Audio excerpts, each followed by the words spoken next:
everybody, and welcome to the newest indoor adventure in Quantum Mortality, Part 2 of our Planescape adventure. Today is August 11th, 2024, and you are loved. And that is a very important thing that we like to remind each and every single one of our viewers and listeners at the beginning of each and every single one of these games.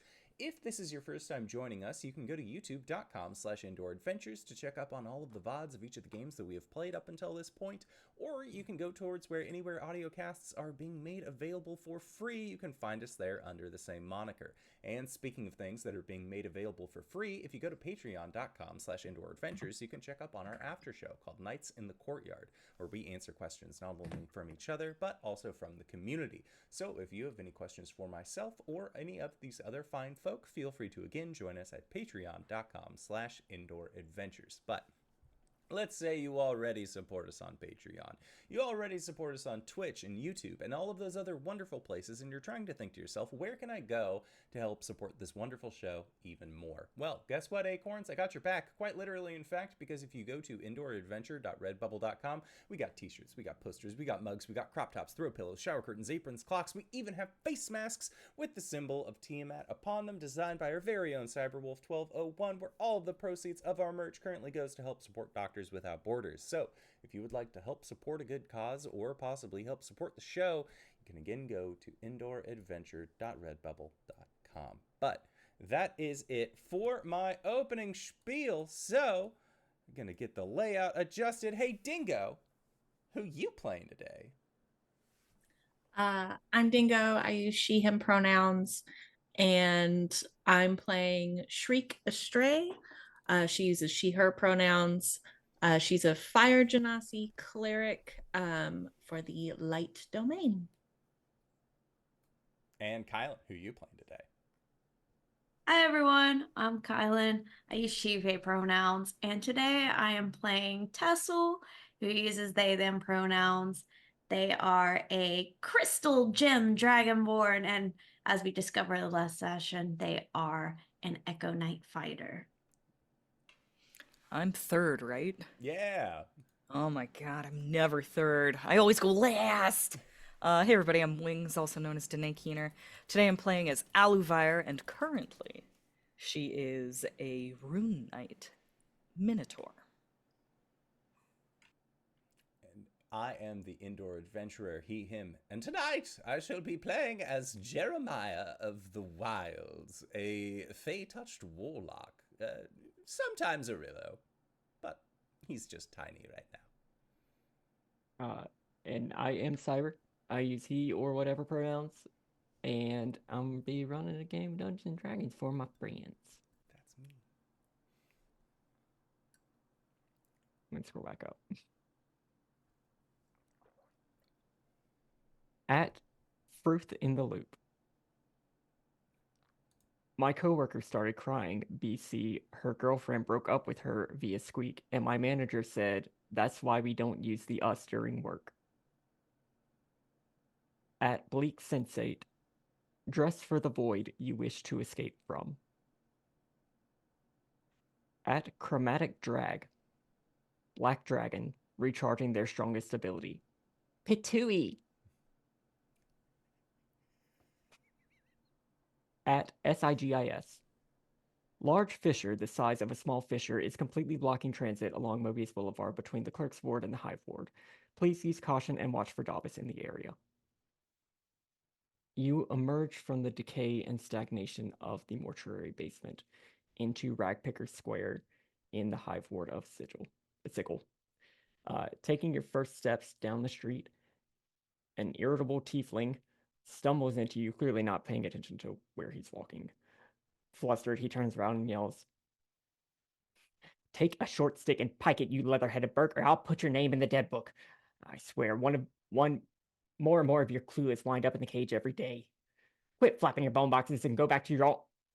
Before he can finish his insult, the tiefling is frozen in place, and someone chimes in. It's people like you that give the Hive Ward a bad reputation. And you now notice a blue-skinned woman with dark hair, simple, loose-fitting clothes, her hand outstretched in the telltale sign of casting a spell. She wears a laurel of gnarled cedar, around her head and carries a repurposed scholar's bag, out of which peeks a cranium rat. Sorry, sore spot. I'm Zaya. Do you know where you are, where you're going? I work as a tout in between terms if you need a guide for a bit, but what do you do? This mage has walked up to you, frozen use a hold person spell on this rude tiefling, and the four of you have just emerged from the mortuary basement.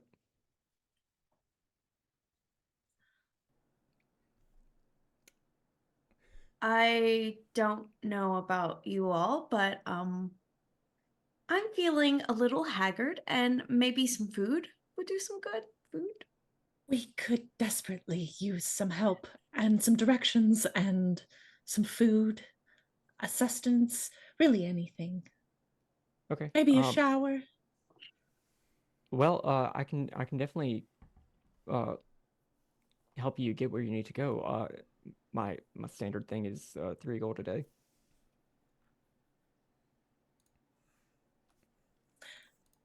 Shriek starts like tapping her her burnt pockets and like rooting through her stuff. I believe I have coin somewhere. Oh, a pittance. And Jeremiah will put 3 gold pieces into the hand of the wizard. All right. So, shower first or food? Food. Food. All right. Yeah, I can take you to the grease pit pretty easily. The what?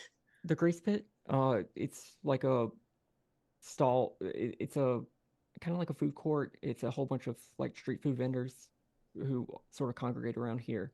It's really the best food in, well, this part of town. Cheapest food too. Shriek kind of looks to everyone else. She's a little nervous, but she doesn't say anything else. That sounds fine to me.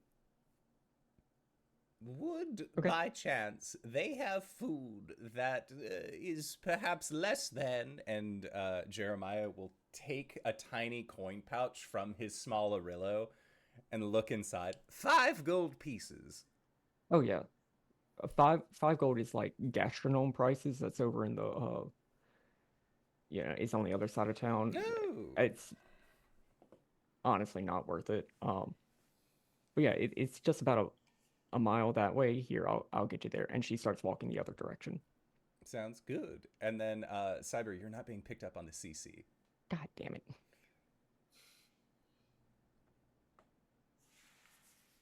Well, I'm not muted, so it's clearly my microphone that is not being selected.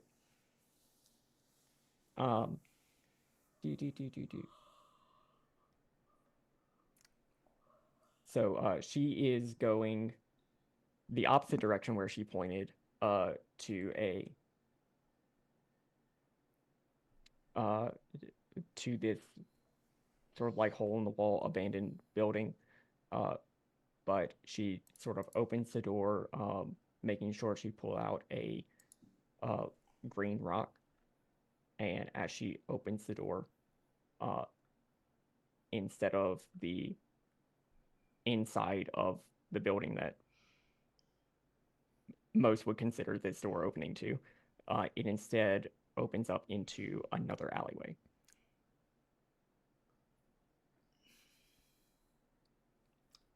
Jeremiah thinks nothing of this. Clearly, this is how doors work in this place. And before leaving, I think that he will put a tiny seed into the pocket of the tiefling that is being held, and then druid craft it into a small flower that will pop out. All right. And then away. Right, my caption should be fixed now. Yes, it's coming through.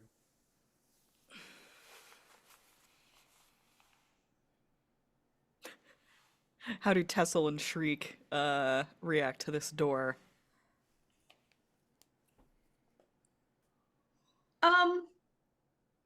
I think while they would normally might have more questions, might give more pause, Tessell is just a little frazzled in general at this moment.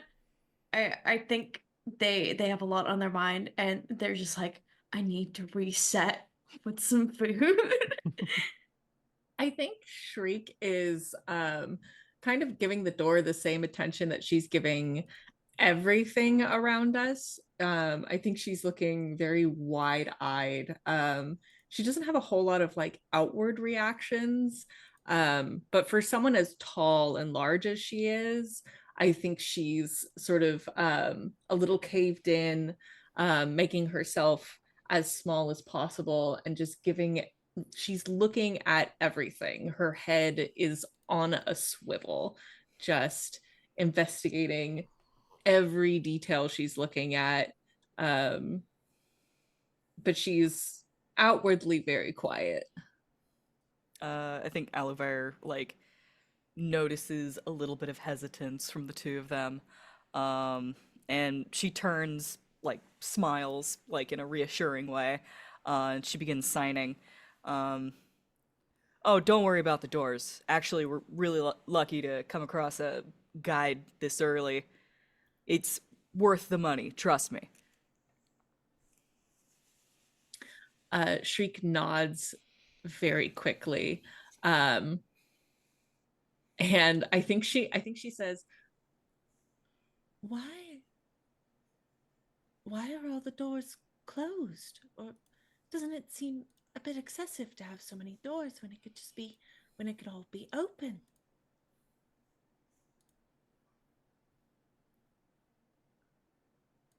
Uh, I suppose, but I guess whenever there are times where you want a door to go where it's physically connected, and there are sometimes you don't. And there are sometimes you don't want other people to go where a door is not physically connected. So all the doors can go many places. Many of them can.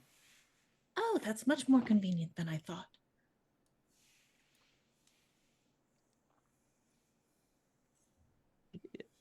It's really just not everybody knows where. Well, absolutely nobody knows where all the doors go. And just because the door goes somewhere right now doesn't mean it will tomorrow. Oh. All right. Sort of a fun adventure mystery. yeah, it can really scramble your eggs, huh? I believe my eggs have already been very much scrambled. I hear that. And then, As like, you Aluvire say gets, like, that- a serious look on her face as her tummy starts to grumble. Sorry, go on. And as you say that, you do get the smell of some deep fried food. As Zaya turns a corner and you sort of go into this alleyway street of rows and rows of street vendors, some magically illuminated signs flashing, going between a few different languages, but always looping back into common. You see a mind flayer in one of these stalls, deep frying something that looks like chicken, but definitely is not, or not wholly chicken. You see a what the hell? What the hell is it called? The frog demon things. Oh, slods. The slot. You see a slide. In the same way that one would stretch and reform pizza dough, is doing this with a black icarus substance. You see stalls and stalls. What are you looking for in particular? meat on a stick. Yeah, that sounds reasonable. I'm now in a body powered by protein.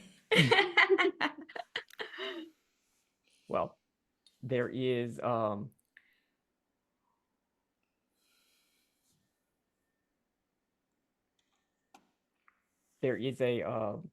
stall, Make It Snappy, which is full of a whole bunch of different seafood. There is a group of vulture-like Aarakocra who are selling ethically sourced roadkill barbecue.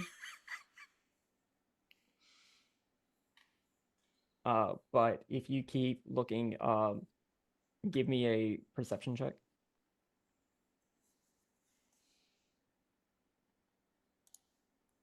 Okay. Has a 16. Oh my goodness. You don't play for a week and you forget where everything's located. 21. 21. You are easily able to find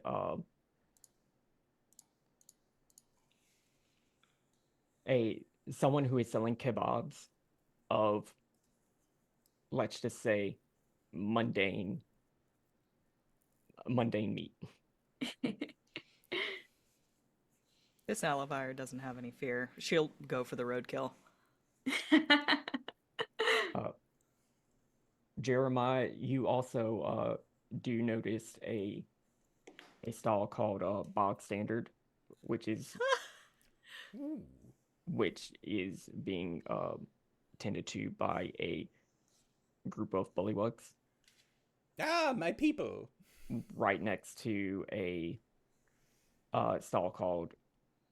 stall that's in a enormous mushroom called the humongous fungus. Sick.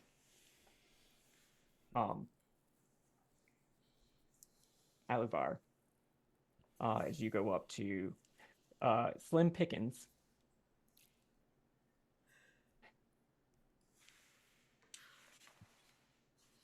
Welcome, Slim Pickens. What you looking for? What's on the menu today? We got Chimera ribs, Gehenna brimstone roast, Horzak kebab, wyvern wings platter, Mena tartar, slot sliders. Each one comes with one of the sauces. You can pick what kind of sauce you want. Don't get the horsey sauce. You don't know how much horse is in there. No. We got garlic, spicy, sweet, and tangy. Okay, sorry, that threw me for a loop. It's sustainably sourced. If you ain't dying, we're not putting you on the menu. Oh, that's good to know. How about them wings? Wyvern wings, 30 silver pieces for a platter. Oh, sick. What sauce you recommend, boss? I mean, I would prefer that you get the spicy, but a lot of people like it with the garlic. Can I do half and half? No. Oh.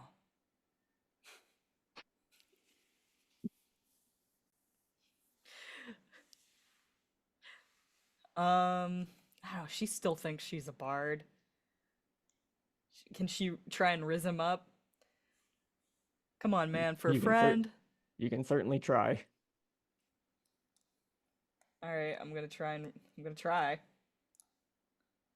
Oh, that's performance. It's the same as my persuasion's right next to it. How about a 7? Oh, come on, man, for a friend. You're holding up a line. Oh, sorry. I'll get the spicy. All right. 30 silver pieces. Yep. She pays that. Did you say 3 or 30? 3. 3. Gotcha. Cool. I do that.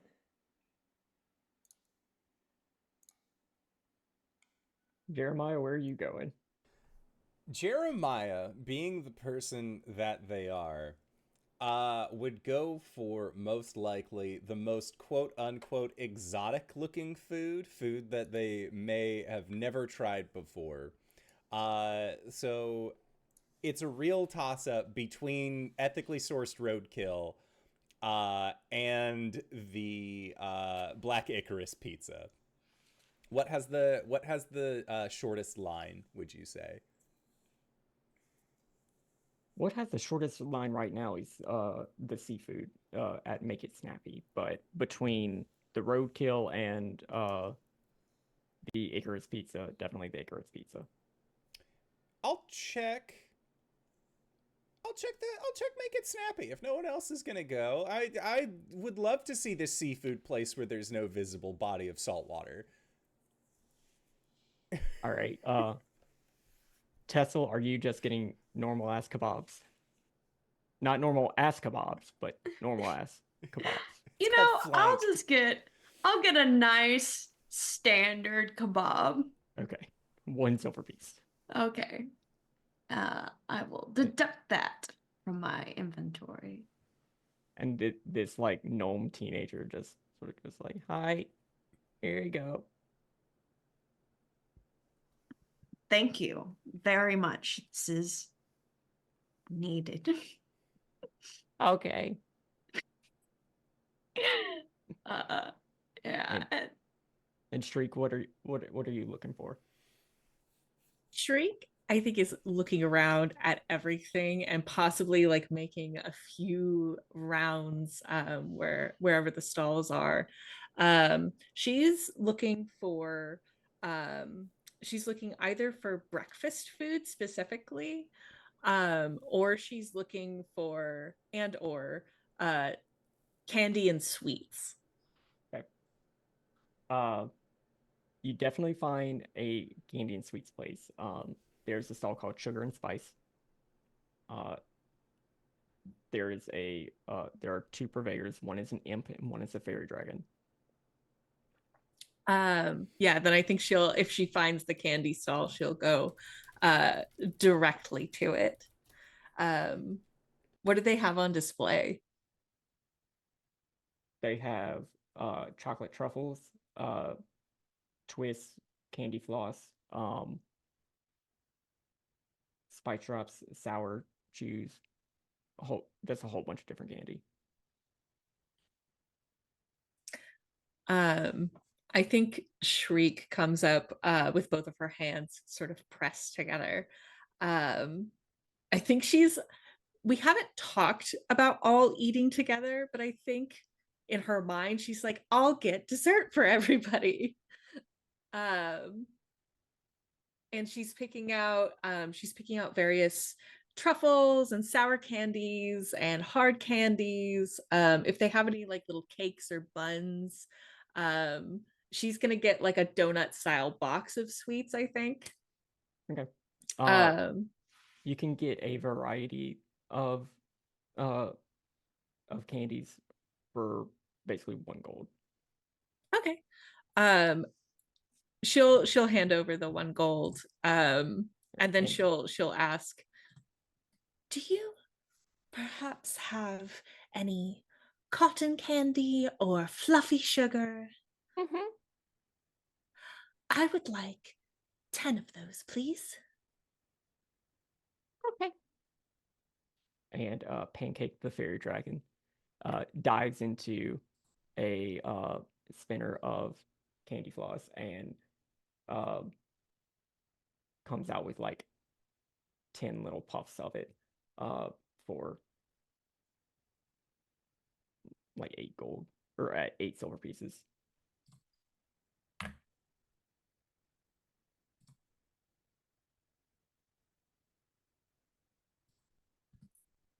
For some reason, it won't let me remove 8 silver pieces.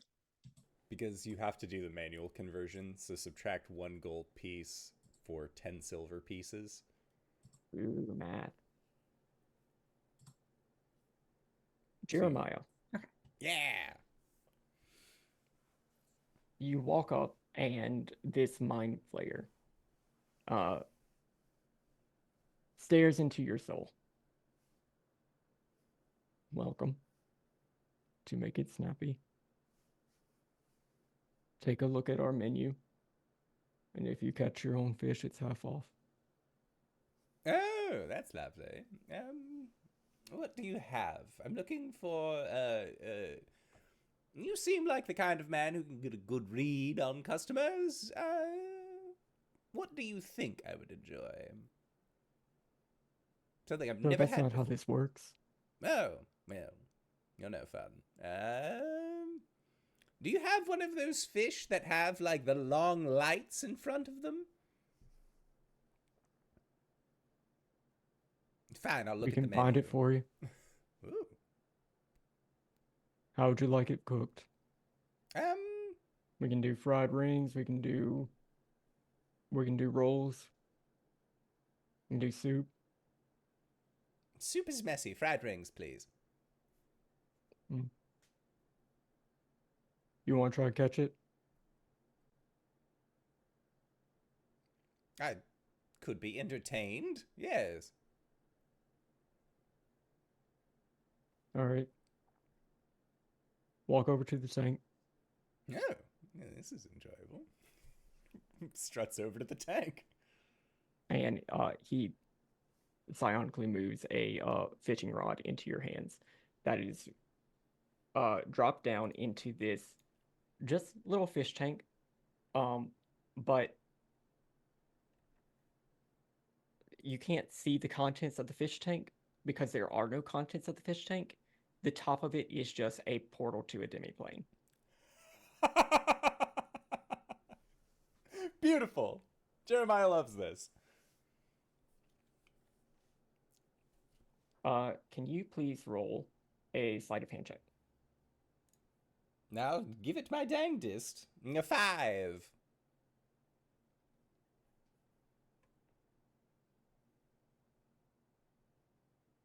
Make a dexterity saving throw. Oh, no! 18. Okay, you are not pulled into the demiplane.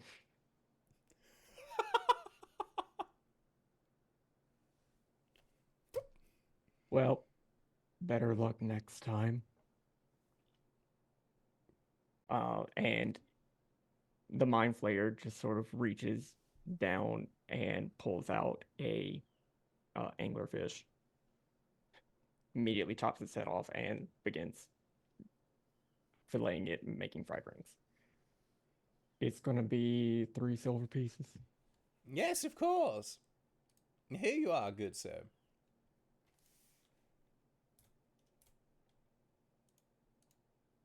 Here you go.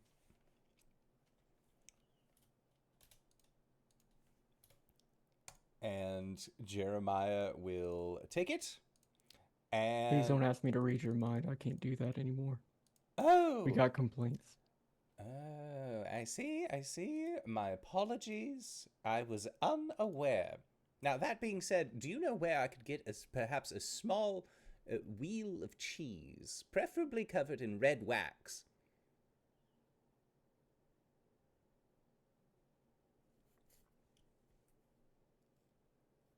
No. Well, good day to you, sir. You will go over to the pizza man. I'm looking for a small wheel of cheese. He's trying to get, like, a baby bell for Orillo. A little bit of cheese. Just a small disc. If he gets too much, he'll get fat.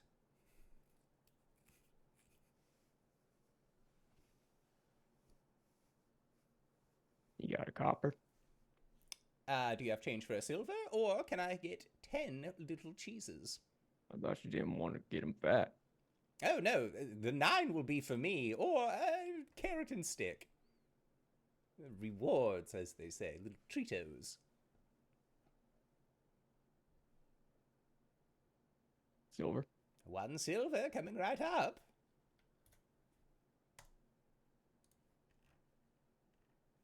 He just pulls out a wheel of cheese. The tiny Orillo, like, big rat eyes of just... so happy. Slicing it up will cost extra. To what will cost extra? Slicing it up. Oh, yes, of course. How much would that run me? Copper. Fine. Do you have change for a silver? Yep. You got it, sire. Here you are. He'll cut up the cheese. There's a little bit of black dough that's left on it, Ooh, but you are given your cheese. excellent. I'll give one slice of the cheese to Orillo.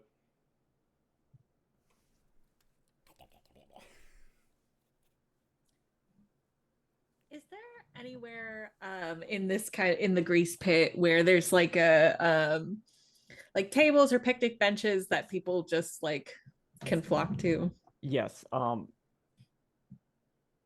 In like on one end of the like halfway down the alley, there is and you can hear this before you see it. There is a large group of tables that are just set aside.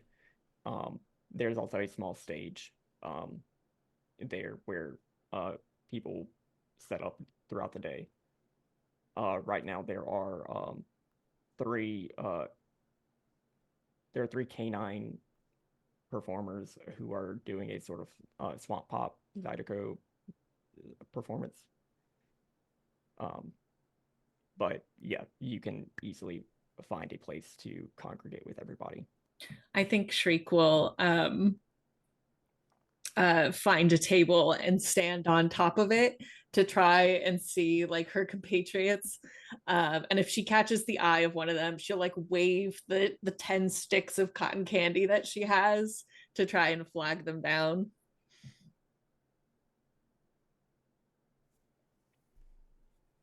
Very easily flags down Aluvire. Goodness, that is a lot of. What is that? It's sugar, spun into big fluffy candy, cotton candy. It's one of the, if I remember correctly, it's one of the best things to eat, possibly in the entire universe, outside of like hash browns. I see. Well, I will have one of these cotton candies. There's a moment where she makes a small face and like brings the cotton candy like a little bit closer to her, and she thinks about it for a second and then hands you one of them.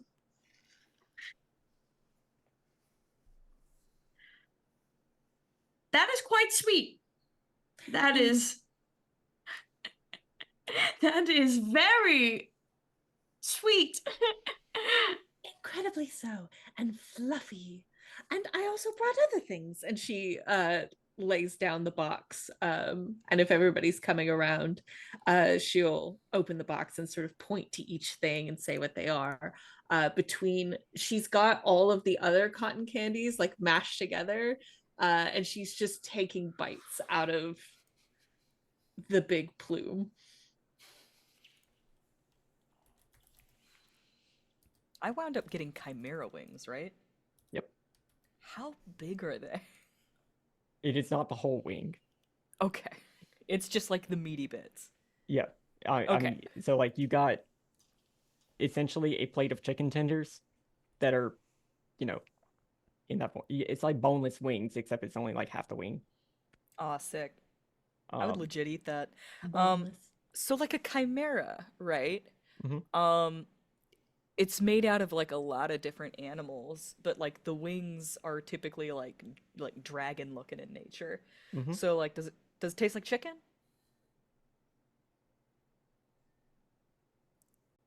As someone who has eaten many things that are supposed to taste like chicken but are not, yes, there is a difference. You can Okay. taste the difference. Okay. Sick.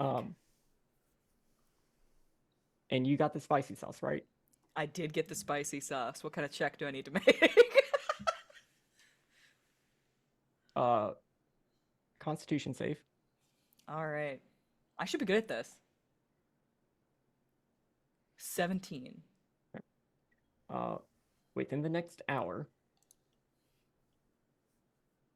once,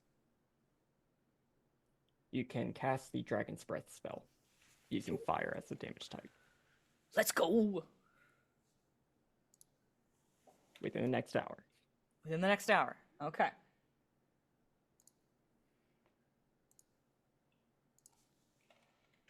But you all congregate and are able to eat your food. Somebody roll a d4.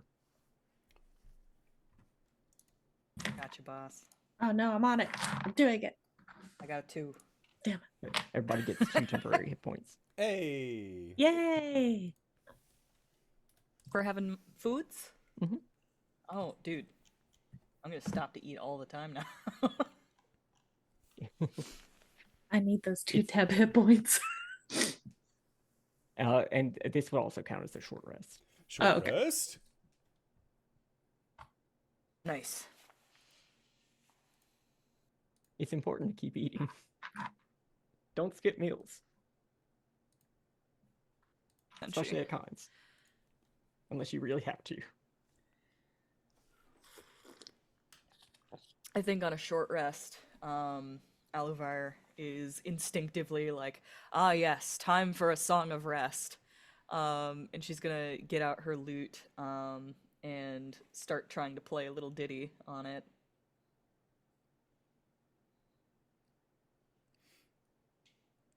Let's let the dice tell the story here. I got a 5. It's hard to try and do this Song of Rest normally, but especially whenever there are other performers in the vicinity. Mm-hmm. Your fingers are greasy from food. Fingers It's a are whole greasy. Yeah. Like they're bigger than normal. So like, it's really hard to fret. But also, as the band finishes their song, and you can finally hear yourself play again, you finally hear the note that you were playing, and oh, yeah, this wasn't right. Something's wrong. Must be out of tune. So she's spending this whole time fiddling with her lute and trying to play different chords, and like they're all coming out wrong.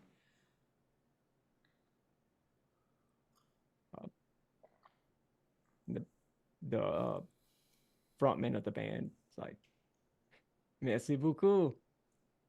We are Silver Linings, just a pack of couillons who don't come out of Cartacus trying to make a name for ourselves out here. How's everybody doing today? Y'all eating good? Whew. Y'all don't even want to know how good it smells to us. Making me hungry like the wolf." And whenever he says that, you realize like, oh, it was 3 werewolves on stage. And you hear a woman yell, "Boo!" Y'all hear how bad this lady treats me? Oh, that's what I get for falling for a Vistani girl, just as mean as can be, Miss Radaris. Don't sugarcoat nothing, especially when it comes to telling fortunes with those cards. Go pay her a visit, you'll see what I mean. Oh, but don't say I ain't warned you. Oh, but I do love that mean lady. Anyway, we got another song for y'all, keeping Le Bouton Roulement. And they go out and start another Zydeco song. Zaya comes up. So you all found the food all right? Great.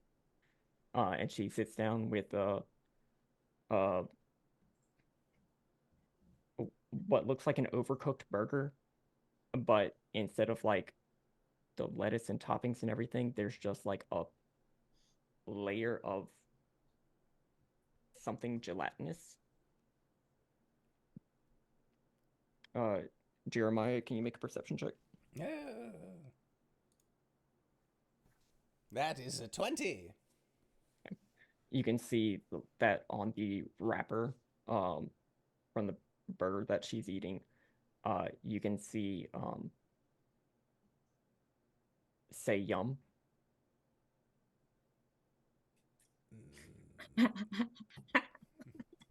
She just takes a bite, and you can see just like a little bit of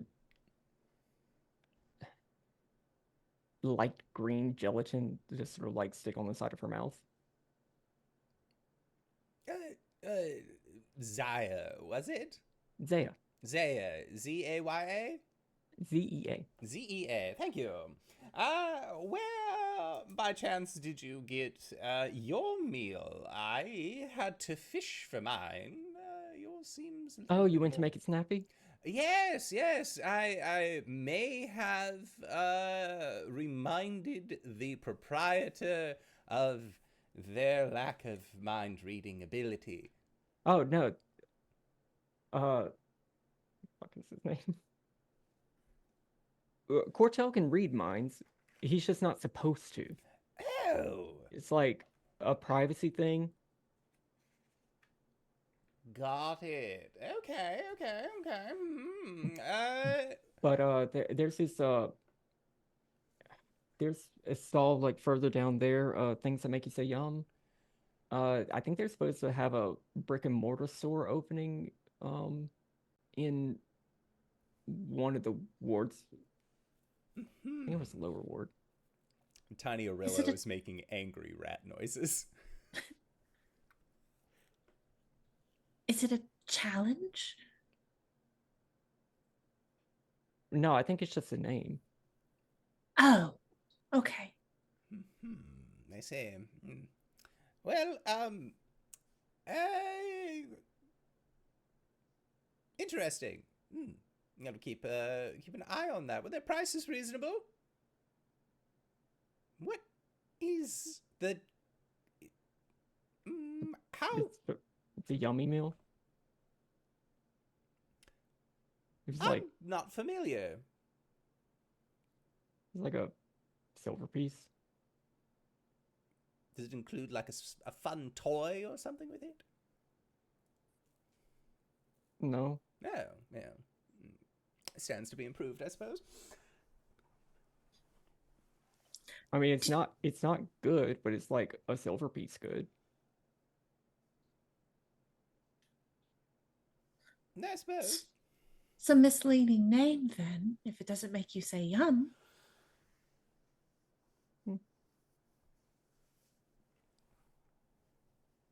That's fine. Think I Man, that's what you get with franchises built on broken promises.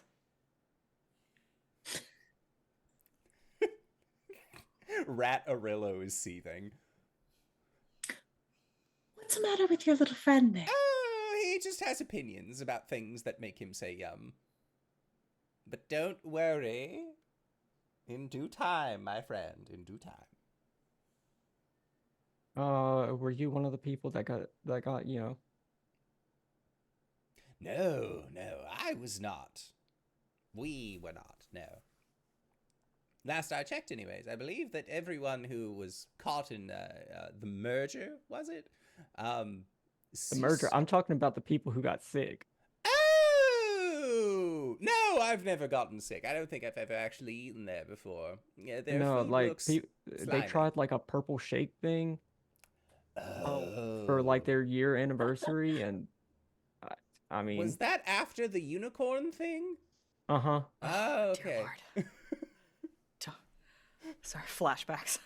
No, it's all right. This one was made with real unicorn, but it's hard to ethically source real unicorn. It resulted in a little bit of a lawsuit, but Listen, guys, I had a rough go getting started out here, and I actually worked there during the whole unicorn thing. I just heard Fortunate Son by CCR play while you looked off into the distance. Nice in the courtyard about the whole unicorn thing.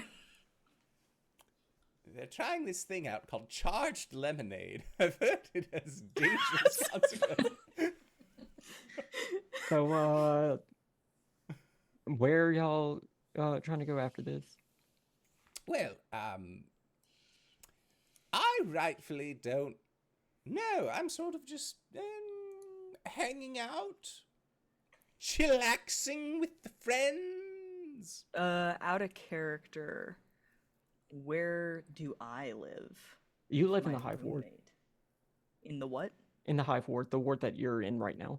Oh, okay. Do I know my way around here? Do I actually recognize this place? Kind of. Okay.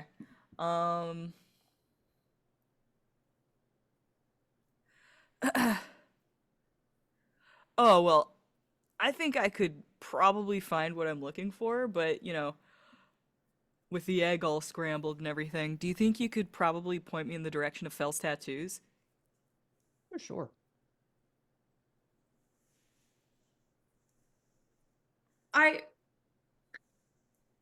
Would you perhaps maybe say that it is a little rash to get a tattoo in this moment?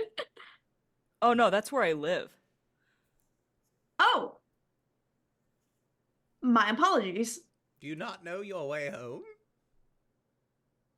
Well, I mean, I do, but things are kind of weird right now. Well, then if doors can go other places, who's to say that your front door will actually get you home? Yeah. What a town, am I right? It It is a smells bit- funny here. Nuts. Well, I mean, that's the grease pit for you, but, you step out into, some of the areas where we got some gardens and stuff like that, you can get some pretty good smells. Free smells, I like that. I've never had to pay for smells before. The sensates will charge you an arm and a leg for some of the smells. Does it have to be my own arm and leg? No. No, yeah, that makes it easy. Did anybody else hear the performers talking about the mean lady? Yes. It sounded like she was an oracle, right? A fortune teller? Oh, I don't put much stock in oracles and fortune tellers. Oh. But if you are interested in checking one out, get swindled at your own discretion. Hey, man, don't knock oracles, okay? Sometimes they can see shit that you don't see. I see too many things. Well, it certainly doesn't have to be right now, and I would quite like a shower before I go meet the oracle. Oh, well, Or fortune teller, or mean lady, or whoever she is. I thought maybe you would be just a little bit helpful. If anybody wanted to go with me, if not, I'll go another time. No, I'll go with you. And that seems interesting. Do you want to go to Fells first if that's where you live, to take a shower? Oh, dude. That would be really nice. That's probably part of the reason why we got some funky smells right now, you guys. it has been a while since I've hydrated. I do smell a little crispy. If you wouldn't mind having company, of course. Oh, no, of course not. Fell loves company. Fel does not love company.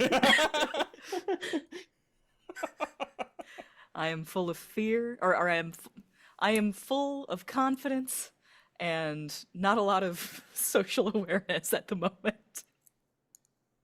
All right. Well, whenever we're finished, yeah, we can head that way. I think we'll be passing by the smoldering corpse, and then there's, yeah. What's the smoldering The corpse? what corpse? Yeah.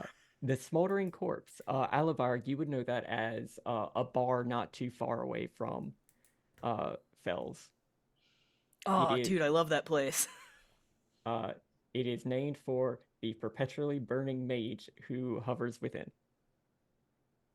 Tessell just gets 1,000-yard stare just hearing the name Smoldering Corpse.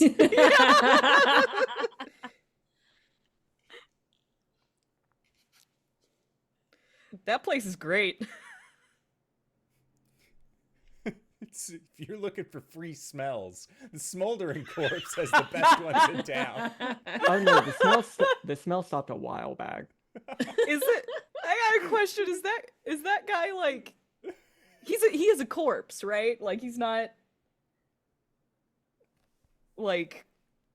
Make a history check. Okay. Okay. I love making knowledge checks when I have zero knowledge. It's just funnier when I actually do know shit. Kylan, take a point of 9. inspiration. What? I already have a point of inspiration. Can I dole one out to someone who doesn't have it? Sure. Who doesn't have inspiration? Okay, Endor, you can have inspiration because I'm so funny. Thanks, bestie.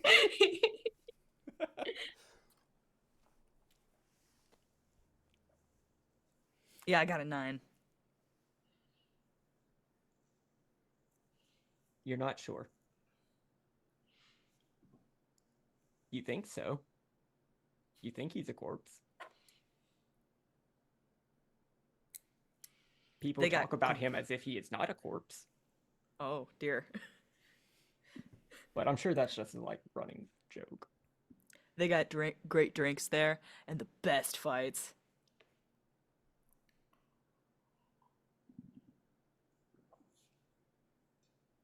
Start packing up what's left of the cotton candy's gone. She plowed through it. But what's left of the sweets, she's gonna start packing them up to take to their new friend. All right. So Zaya leads you down the alleyway out into a couple of different streets. In the distance, you can see a couple of floating figures that are magicking like little images of caution sign emojis as they float around a hole in the street. So Zaya directs you like around a couple of different streets, one of which leads you past a small garden. The walls are just covered in these tangled, gnarled vines. And it looks like there's another floating figure there who is trying to start cleaning it out, taking down some of these vines. So everybody's passive perception. 13. 17. Also 13.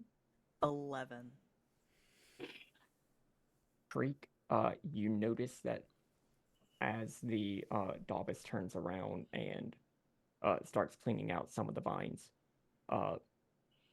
some of them reach out and are creeping toward him. Ooh, I think. Oh, I don't have a sword, do I? No, I have a warhammer. I think if I'm quick enough, I'm gonna reach out and grab him and say, "Oh, look out!" and try to either like pick him up and move him or push him out of the way of these vines. All right, make a dexterity saving throw. Okay. I'm not great at that.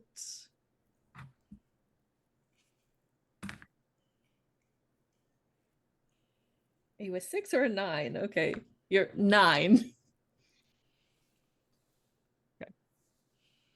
You will be taking 3 points of slashing damage as you pull this person out of the way, but the razor vines sort of reach across your shoulder. And you all notice that out of these creeper vines, there are a couple of large congregations of vines that sort of have a sort of humanoid form. Roll for initiative. Whoa. Shit. Oh, Oh, hell yeah, I dear. can breathe fire. Woo. That's a 7. I got a 9. Okay, God. Oh How does shit! this- I have to zero out like half of you. No, 2/3 of you. All right, 13. how does this one play again? Hold on.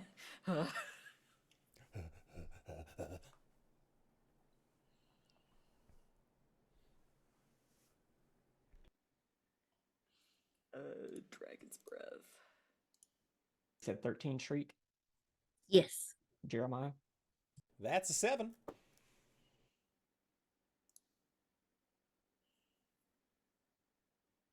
Oh hell, one of these rolled a 0. Okay. Having just stolen its meal from it, one of these vines is going to reach out some of its vines. Shriek, can you make a dexterity saving throw? You know I can't. I got you, Tessell. A 3. Okay, that does not beat a 12, so you will be taking 8 points of slashing damage. Owie. Ouch. Ouch, ouch, ouch. Tessell. Oh, goodness. Okay. Okay. You see there are 2 larger forms within these vines and a few smaller ones. Okay. And the one that attacked Shriek, is it still like holding on? Or just kind of like looming in her. It just sort of reached out and slashed. It's not currently grappling. Okay. I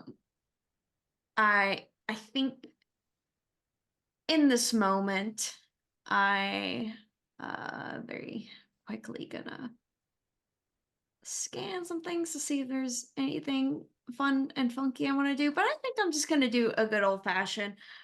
So as these vines are retreating from Shriek, Tessell is going to do a running overhead slash and just use a longsword. All right.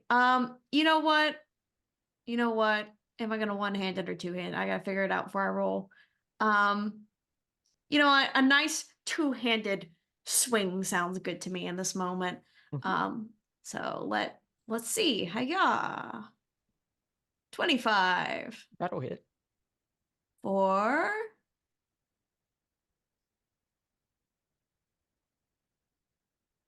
8 points of damage. Okay. Anything else? And that seems like all I can do at this point. So yes. Heroic slicey attempt. All right. Seeing this, another smaller blight is going to attempt to constrict you. Tessell. Does a 6 hit? No. All right, Shriek, what do you want to do? I think Shriek will. How many of these things are there? Is it just the one? 5. Great. two big ones, 3 little ones. Okay, which one was the one that or rather, One I of the just big want to ones. I want to target the one that slashed me. Okay. And I think Shriek is going to use produce flame as an attack. I think she forms her fingers into 2 little circles, sort of producing these 2 beams of light that she focuses together, and it bursts into a flame. And she's going to throw it at the one that hit her Okay. for 23. That'll hit. and it's going to be 7 points of fire damage. Okay. Anything else?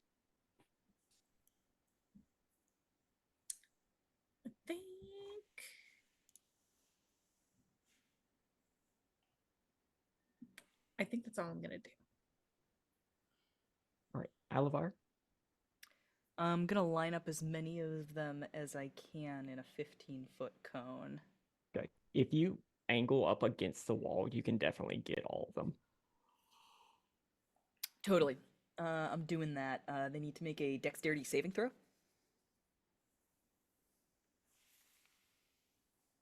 All right, big one. Did an 18. What they're looking for is... Uh, Actually, we'll- I kind of we'll have to say ask it's your you. Constitution modifier. Oh. I like that. My con mod is 13. Or, excuse me. My con mod is 3. Okay, so they Number- would need to beat an yeah, 13.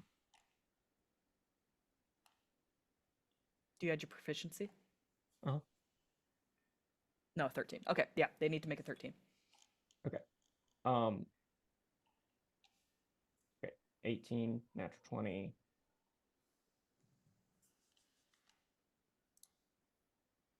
14.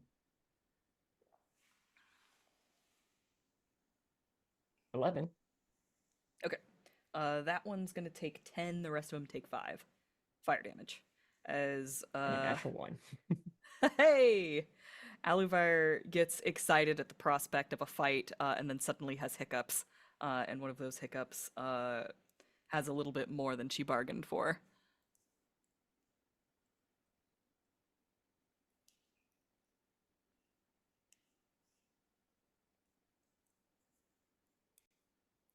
And I think that's gonna be it for me. Because it's a bonus to prime and an action to cast, so Yep. there it goes. Well, this Razorline Blight that you just spat at Pitui doesn't like that and is Come and going get me. to make a couple of claw attacks at you. Woohoo! Come get me. 16 to hit Yes. for 4 points of slashing damage and 13 to hit Yes. for 8 points of slashing damage. Okay. Another Vine Blight is going to sort of root itself and have these vines emanate from itself, covering basically the street. It is now going to be it's going to be difficult terrain, and I need. You know what? This is not going to restrain you because this is Razorvine. We will see what happens later. Boy. Jeremiah. Jeremiah, seeing this Razorvine, just goes, eek! And then we'll cast Eldritch Blast at it. Okay. He will cast it at one of the smaller ones. He'll start picking off the ones that look the most injured. So the one, I'm gonna say the one that rolled the nat 1. So right. that is a 22 to hit. Yeah. For 9 points of force damage. And I think the way that he casts it is that he grabs the Orillo off of his shoulder and like cocks him a little bit and just shoots from this rat an Eldritch Blast. As if it were a cat. Yeah. Just, Okay. And that that Vine Blight on its last limbs is going to reach out at you. 17 to hit. that'll hit. 9 points of bludgeoning damage. Okay. And you are restrained. Oof, owie. And restrained. Condition added. All right, we're back at the top. Okay, that does not recharge. Shriek, this thing is gonna try and hit you again. Does a 22 hit? It sure do. Okay, you're gonna be taking 7 points of slashing damage, and it's gonna make another attack and try and grapple you. Fuck off, Does actually. a 7 hit? 7 does not hit. Okay, it does not grapple you. Tessell. Okay. The one that attacked Shriek was also the one that attacked me, or attempted to anyways. Or was that a different one? It was a different one. Oh. Well. Oh gosh. But in this moment, Jeremiah is grappled. Mm-hmm. Okay. Yeah, I think we gotta go save Jeremiah. So I will hustle over there. But I think as like Tessell is running, it looks like their shadow has like stayed behind for a second as you see like this wispy black looking dragonborn as an echo manifests where Tessell was stationed. And they're gonna run, and because I looked at my character sheet and I realized I took the dueling the dueling fighting style. Perhaps it is a little more advantageous to sword and board. So we're gonna pull out the shield and switch to one-handed and attack. Okay. All right. Does a 17 hit?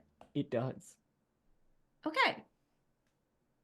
That is 9 points of damage. All right, you successfully fell this vine blight, causing Jeremiah to fall. Jeremiah, make a dexterity saving throw. Oh no!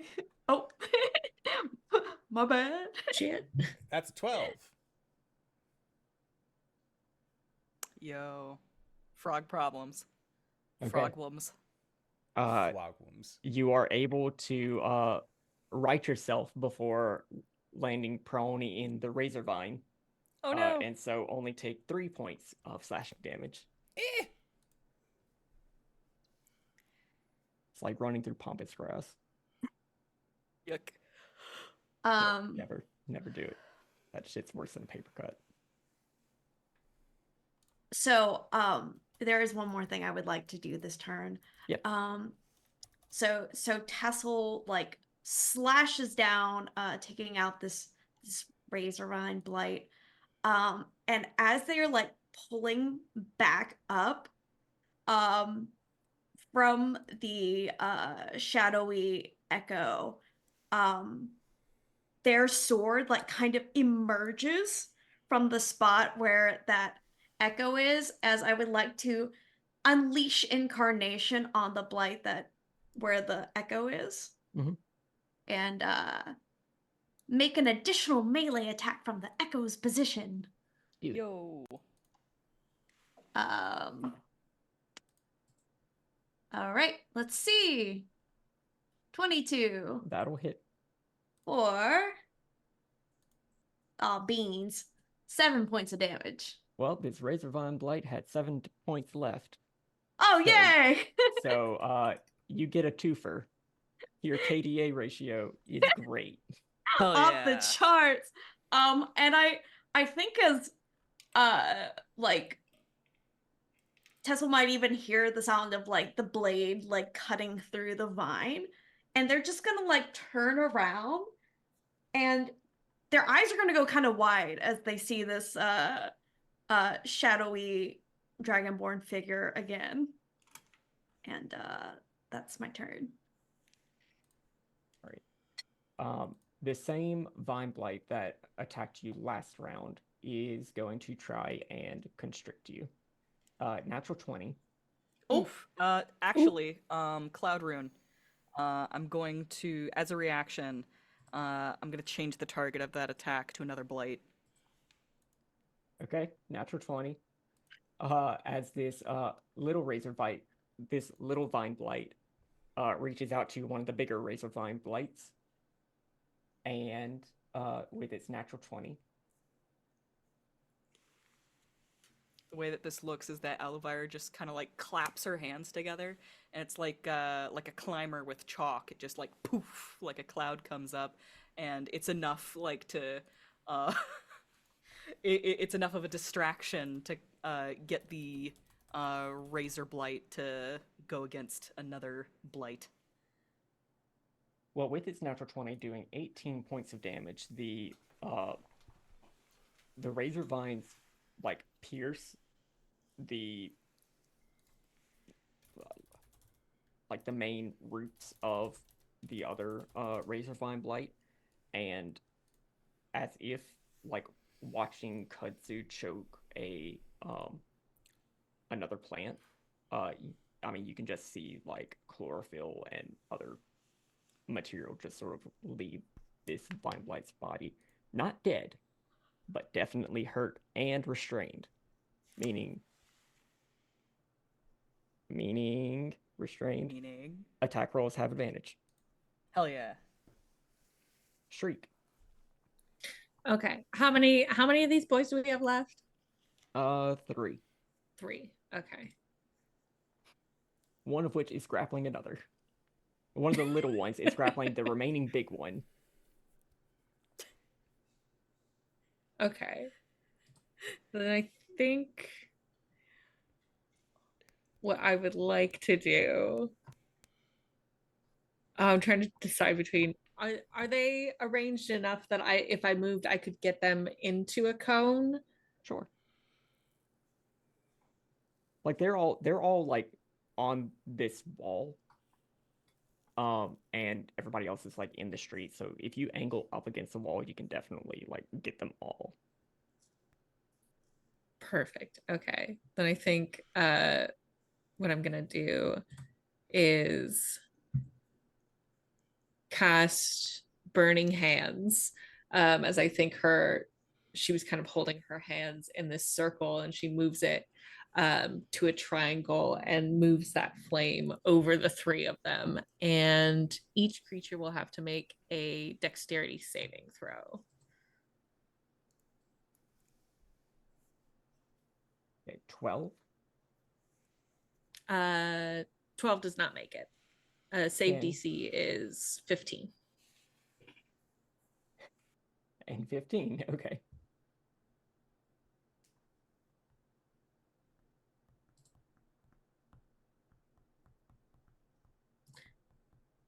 All right, and then any of them who fail will take 9.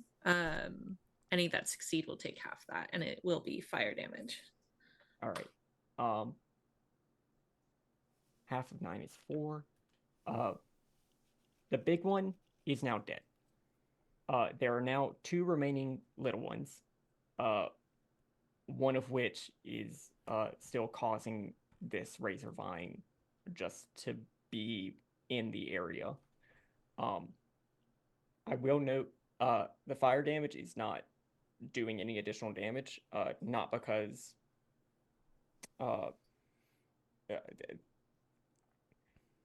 burning live plants tends to not cause the plants to actually burn. That's fine. It's Most of my not- stuff it's is not just dry. fire based. Yeah, they got too much moisture in them. They just don't have damage modifiers on them. I figured that makes sense. Yeah. I've tried to burn live plants before and it didn't work well. Fifth edition monsters don't have a lot of vulnerabilities. Anything else, Shriek? That's it. All right, Aluvire. It me. Just double checking to make sure that this is a thing. Oh shit, this isn't even an action. I can just do this shit. Well, fuck yeah. Alvire's gonna jump into the pit. Well, not into the. No, wait, hold on. I mean, like, into, like, the mosh pit, not, like, the hole in the ground. Sorry. Sometimes I hear myself say things, and I'm terrified. Yeah, I'm gonna jump in, and I'm gonna punch one of these guys. Okay.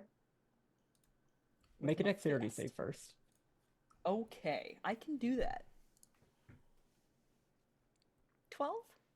You're good. Oh, okay. Yeah, fighting time. Oh, damn. 9 probably doesn't hit. 9 will not be enough to hit. Okay. We're level 4, we don't have extra attacks.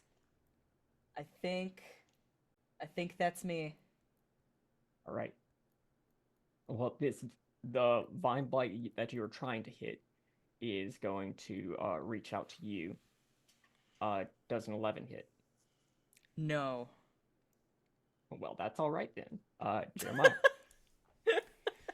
So there is one little cheeky fucker who is causing this razor vine. Time to blast him. Let's see if it works. An 18 to hit. That'll hit.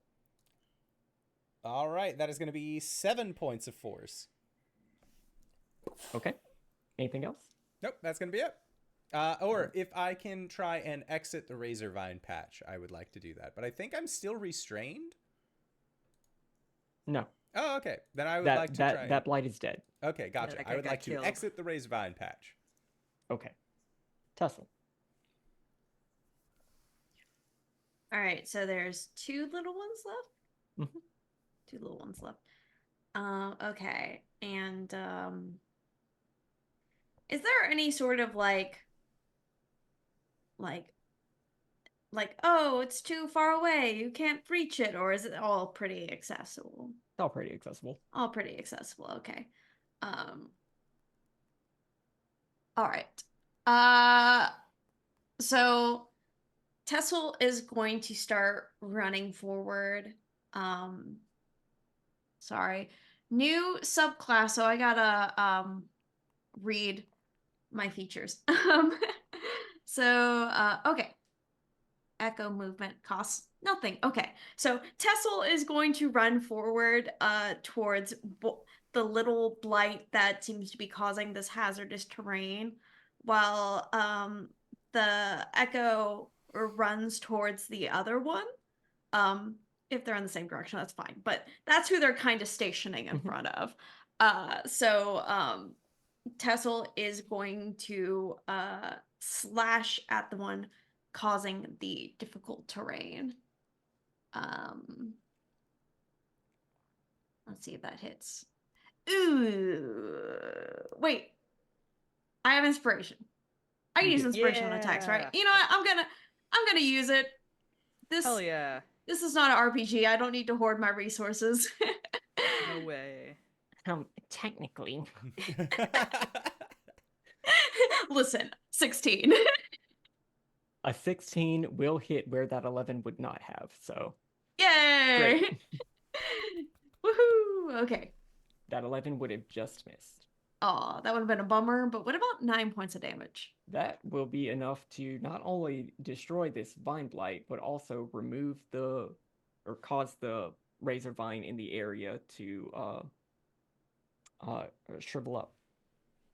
And then Tessell's gonna kind of like look over at the Echo and then like very curiously, but with enough like speed, like thrust forward at what appears like just thrusting into the wall. But once again, the blade is going to shoot through and hopefully stab the other blight. I'm just, you know what? We'll unleash incarnation again. Why not? It's fun. Okay. But we gotta see if this hits first. 24. Yeah, that'll hit. For 8 points of damage. Okay. And that will be my turn. All right.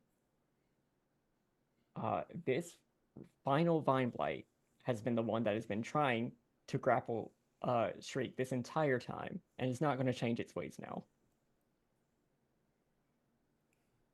Does a 16 hit? Yeah, it does. Okay. You're going to be taking 11 points of bludgeoning damage. Owie. And it will Oof, be ow. grappling her corpse. No. Her unconscious self. Wait, did you not roll hit dice? I did. Oh no! So when we started, I was at 9 hit points, and then I rolled hit dice. And now I'm at a 5/none. Oh no. You'll be fine. It's fine. Yeah. It's fine. You watch as Shriek is like already like has been kind of cut up, burnt, and she's just kind of like barely been holding on as she's been like sending fire out. And it lashes out at her again. She just kind of like just collapses. The candy falls to the ground. No. No! Candy! Shriek, make a death save. Okay. You monster! Shriek Natural hits 20. 0. Okay. Yeah. Okay, you are back up with 1 hit point. You hear the candy hit the ground and like. No. I paid for Vegetables that. will not do this to me. Oh my god! Fucking incredible. It's in slow motion. And then the eyes open. It's the Batman pearls in the alleyway hitting the Yeah. ground. It's just like taffy. A string of Werther's originals. Oh my god! The Werther's originals would be smashing. My god. Anyway, Shriek, what do you want to do? You have 1 hit point in a dream. Yo. Oh my god. Does it take my whole action to get myself up from prone? No. Okay. Oh, yeah, well, you're grappled and in the air right now. Oh, I'm still grappled. Okay, Mhm. great. Can I cast while being grappled? Mhm. Awesome. I would like to I think she's gonna produce flame again as a cantrip and just hit the one that's grappling her. Okay. Does a 16 hit? It does. Yes. Okay. It's just gonna be 4 points of flame damage that she's just kind of like she like opens her eyes, gasps, and then shoots out a quick burst of flame. How do you want to do this? Oh shit! It had 4 hit points remaining. If it's possible, as the candy falls, I think with one hand, her eyes like blink open. With one hand, she grabs the candy. With the other hand, she shoots out this fire. And as it releases her, she's gonna pull the candy like to her chest to save it from the fall. All right. And as you all sort of recover yourselves in this alleyway, a singed wall of razor vine to one side of you, a rescued Davis and currently like being tended to by Zaya. You all stand here just really needing a shower. So bad. So bad. That's where we'll take a break.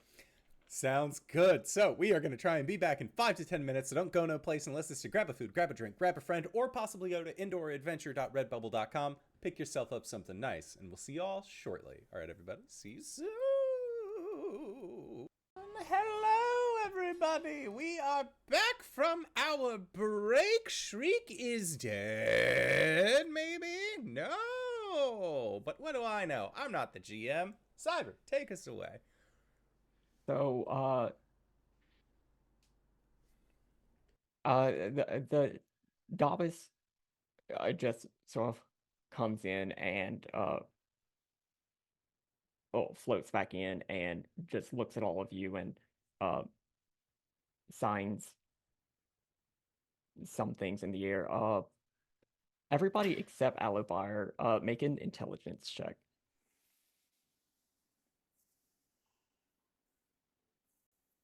Meanwhile, Aluvire's freaking out, like, yeah! Super excited over that fight. Like, she goes to, like, each person in turn, like, runs up to Tessell, kind of, like, punches them in the arm, like, oh my god, you're like a one-dragon tag team! And then, like, runs over to Jeremiah, picks him up and shakes him, like, yo, that fancy footwork! Unhand me, you fiend! Kind of, like, tosses him. And then, like, goes and, like, puts an arm around Shriek, just all like, oh, I thought you were hitting the mat for sure, but you didn't hear no bell, am I right? Yeah! Shriek like leans into you, and it's just kind of like going limp. It just says, "Help." That's a 19 on intelligence, by the Okay. way. It'll I be mean, an 18 for Shriek. If you got above a 10, which all three of you did, you can decipher the emojis that it's using as being grateful, and saying that, razor vines have been becoming a problem, and there really aren't enough Davis to keep it in check. So, then it does a shrug emoji, like, what are you gonna do? That's life. It's a living, am I right? It responds, it's a dying too. And Tell me Alvar, about it. you were fluent in this code. Aluvire calms down enough to kind of, like, offer, like, I don't know, what's it called? It's not camaraderie, it's not condolences. It's pleasantries along those lines. It's all like the social niceties of, like, yeah, what are you gonna do? And then the Davis looks at you again and does a, like, starting question mark emoji. Are you still saying with Phil? Yeah, I think so. Okay. Why, you hear something? No. Just always wondering how he's doing ever since he fell. No, same as always, I guess. I have a name. God damn it.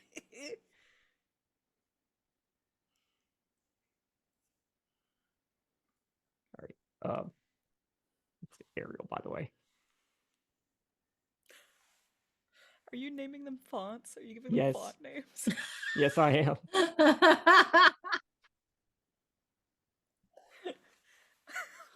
Always good to see you, Ariel. I don't think we've met, actually. I've just heard about you. Oh. Are you sure? I really feel like I met you. Sorry, my egg got Can't scrambled. say we're familiar. Oh. Well, my egg got scrambled a little while ago, so sorry.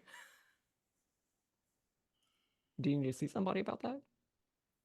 Yeah, probably. Why, do you know somebody?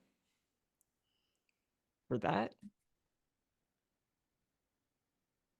I mean, somebody at the Bleak Cabal's clinic might know something, if you're looking for something cheap.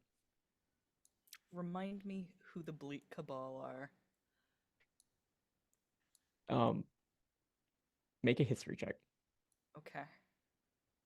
Okay. If you're not proficient in 5. history, you may add your proficiency. 7. It's one of those goddamn factions. It's hard to Yeah. keep straight. It's like, I don't know, man. Usually I'm so good at all this social stuff, but for some reason, all my head is filled with is punch, punch, fight, fight. I've been there.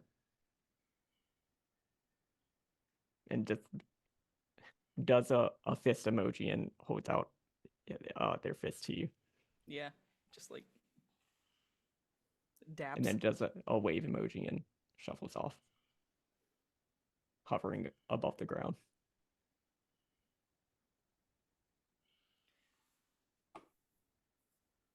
Aluvire kind of like turns around, sort of like straighten up their clothes, and well, I mean, like the tattoo place is just like down the road, so how about that shower, huh?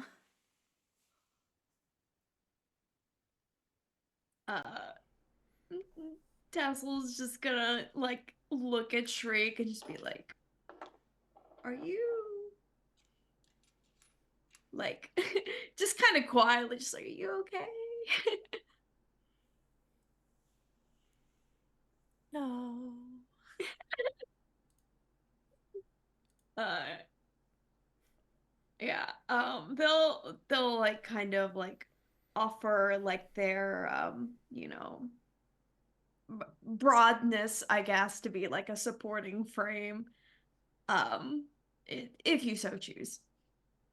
Yeah, Shriek will take you up on the offer. I think she like kind of like half like climbs up your arm a little bit and then just like leans most of herself against you. Tessell is going to like look off briefly and like just have like a quick moment of eye contact with like this echo that is still just kind of standing there before it suddenly just whisks itself out of existence. Yeah. That eye contact is made. Zaya is still here. Zaya was just making sure that the Davis was all right. But you can continue onto the street until number one, you pass a bar labeled the Smoldering Corpse Bar.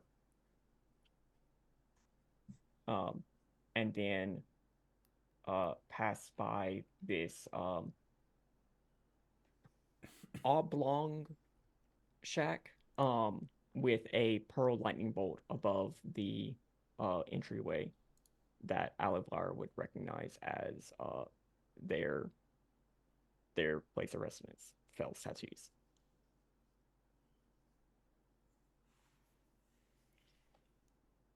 You open the door, and in the main area, the place of business, you see another Davis with feet planted firmly on the ground, who is currently scribing a symbol on the back of a very tanned, stout humanoid. Except you can't really see, you don't see normal humanoid features on the back of their head. They're currently face down. The symbol is being done across their back. Fell turns around and does a hand wave emoji. Hey, Phil. I brought some friends.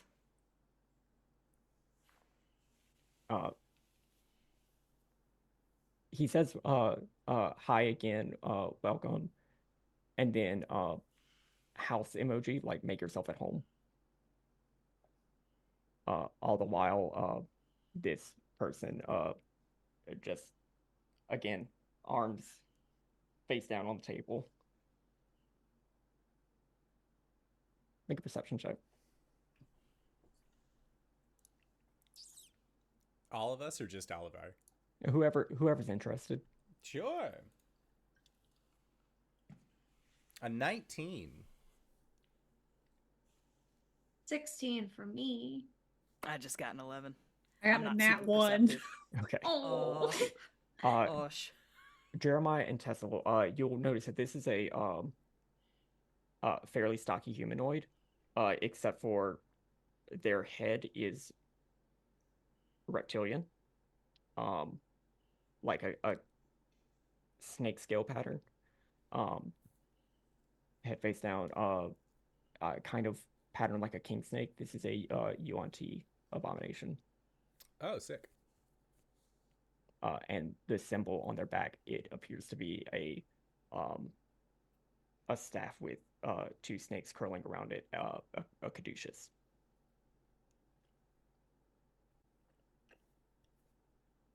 Metal as hell. But you all can go. You all can go to the living area in the back. Yeah, Aluvire will lead the group back there. She'll go fill a decanter with water and like set it out with some mugs. Make sure that Shriek has a comfortable place to sit. Right. And you all can take a short rest if you would like. If you would like to spend longer, you absolutely can. Rad. Whoever wants to shower first, Aluvire will point them in the direction of that. Jeremiah will go. Shriek will try and like she's not doing well, but she's gonna try and like beat you to the shower. Please, I have a skin condition. I must get damp.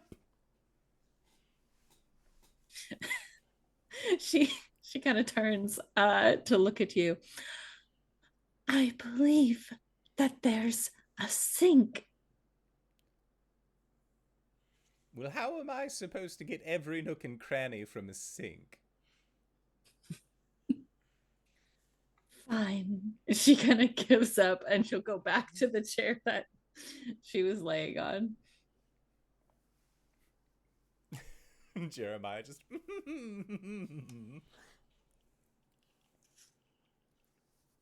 It's probably for the best. You're a little punch drunk. You don't want to fall in the shower, you know? She nods and just curls her knees into her chest. She closes her eyes like she's taking a little nap. Hey. No. You don't want to do that. Well, there's a thing called a concussion. Oh, I'm already seeing stars. It's fine.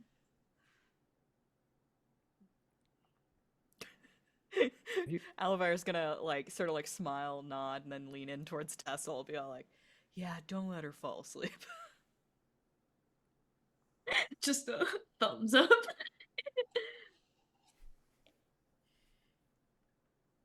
Every now and then, when it looks like Shriek might be fading a little, just a gentle nudge. You just hear a very small no. Bless. Aluvire's gonna go and pester Fell. Right. You go back into the parlor, and the Yuan-Ti sort of gets up from the table, stretches a little bit, finally puts a shirt on, and it's just like, yeah, thanks. Well, like I said, I'll the shop will be open, tomorrow. So if people ask, and Bell just gives a thumbs up. And he just sort of nods at you, and makes his way out. What's his tattoo look like? It looks like a big caduceus, Oh, sick. with it's a king snake on one side, and what's it called? God, I can't think of the name. It's the milk snake on the other. Oh, cool. Love that. My dad's got a tattoo on his arm that's like a cobra coiled around a lightning bolt. Does he really? Yeah, he does.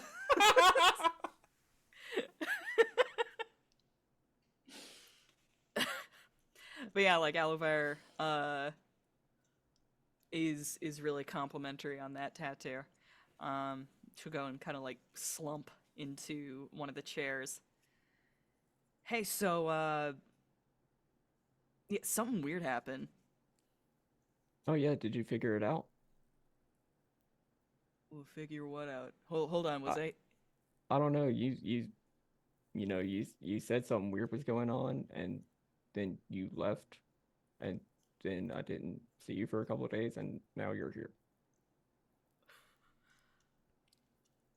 I don't remember that. All right. So I'm taking it the answer is no. Yeah. I think I died. You had you mentioned something like that, yeah. I did.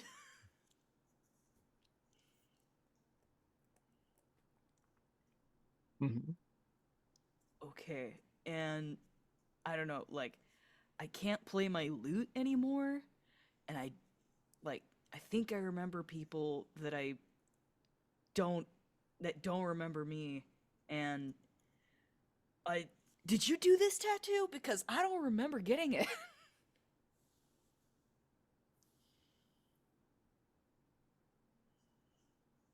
I think so.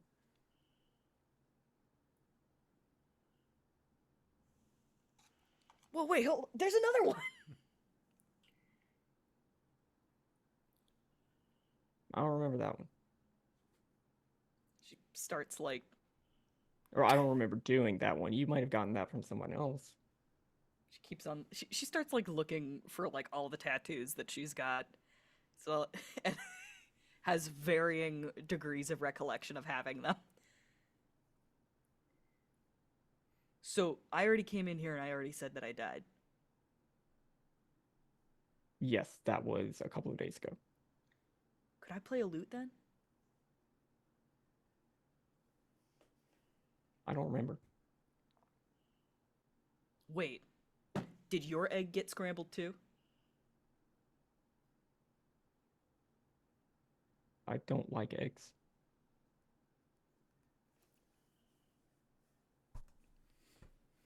We don't stock them in the house.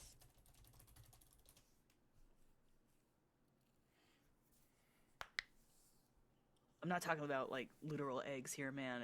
It's a metaphor.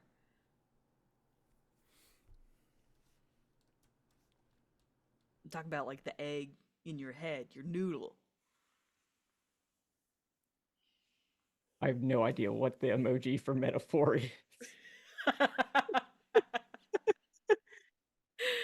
There's a certain degree of like they frequently run up against this issue. It's like they're speaking two different dialects. Um and I think that this incarnation of Aluvire has a lot more signs that she just fucking makes up.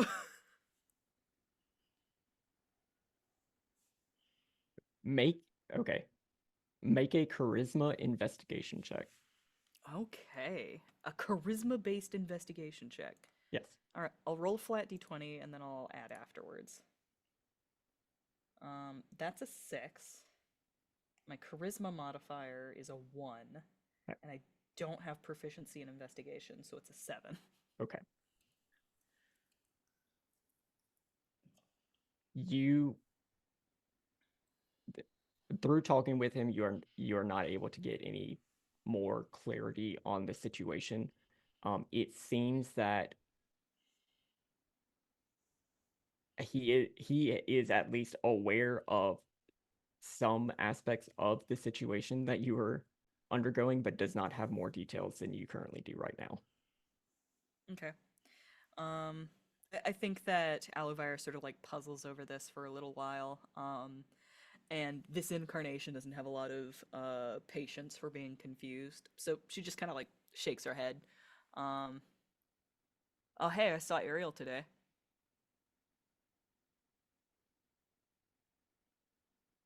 And there's just like the straight line smiley face. Like guilt and awkwardness. Like the thin-lipped sort of like, Mm. yeah. Well, they wanted to know how you were doing.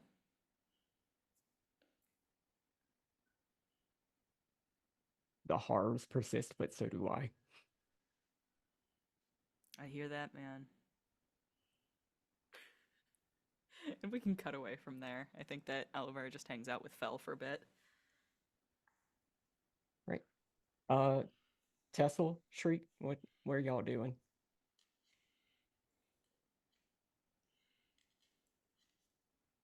Keeping Shriek awake, sorry, through it's possible while she is waiting her turn to use the shower. Whether it is just a gentle nudge or just like, random conversation, like they're pulling out every tool in their toolbox because they are now so worried about concussion protocol. Jeremiah, how is your shower appropriately long or inappropriately long? Okay, so God. I have to lay out a few things about this shower. The water is on the highest, hottest setting. Jeremiah is not actually in the shower area. He is just looking to fill the room with steam and make it as like moist and damp as he can. No fan on. He's just trying to make it like a bog-ish area. He's and is using Druidcraft to like create little rain sprites onto himself during this process. He he has no consideration for anyone needing a shower after him.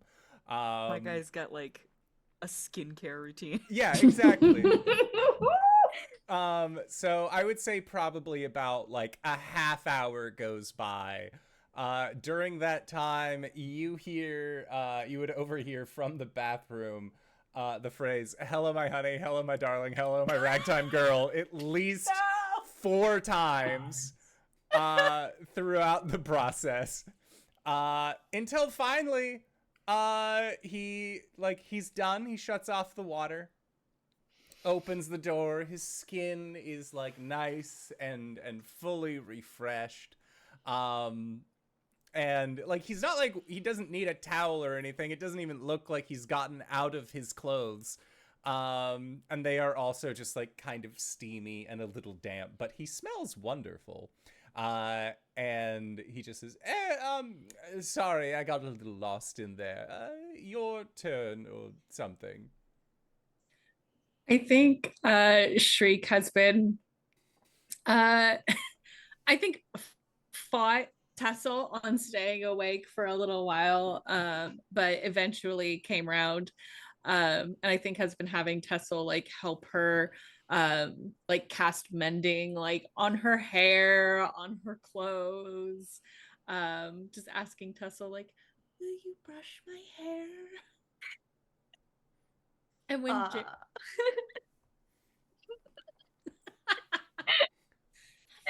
nice. Awkwardly breaking the cloths.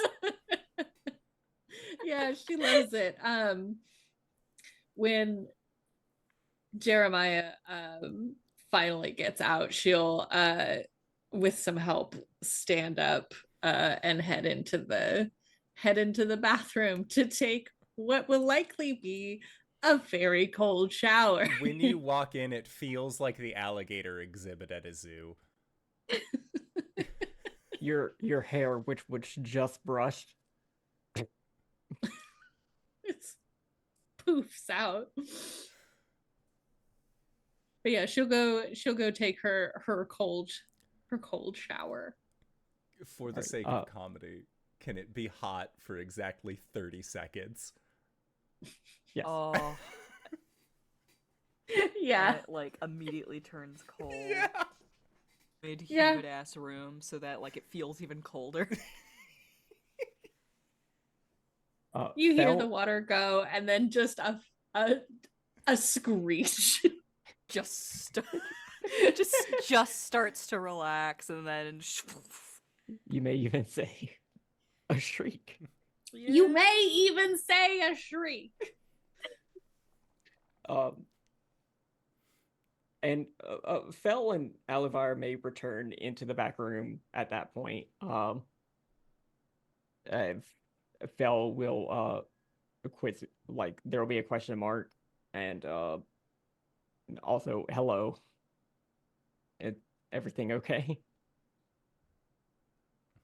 Jeremiah, who's positively glowing at this point. Oh, it's fine. Hello. Olivire's like stripped down to her undershirt because she was like asking like, what's this one do? What's this one do? What's this one do? All of those are mundane. Oh. As far as I I can gu- tell. They're not my I guess- ink. I guess that explains why I got them. Or why I remember getting them. Okay, but what But- about this one though?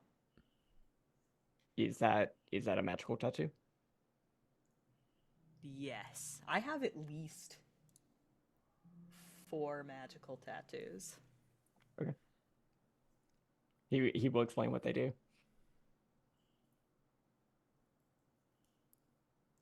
Rad. And now I will act as though I know what these tattoos do. Great. But he'll introduce himself like, "Hi, I'm Fel. I'm a tattoo artist here. Also priest of Asakar. Um,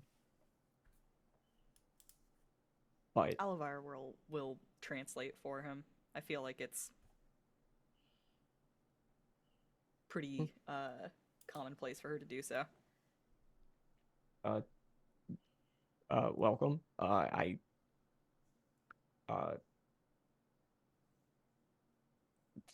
I hope you're able to help Aluvire figure out what's going on.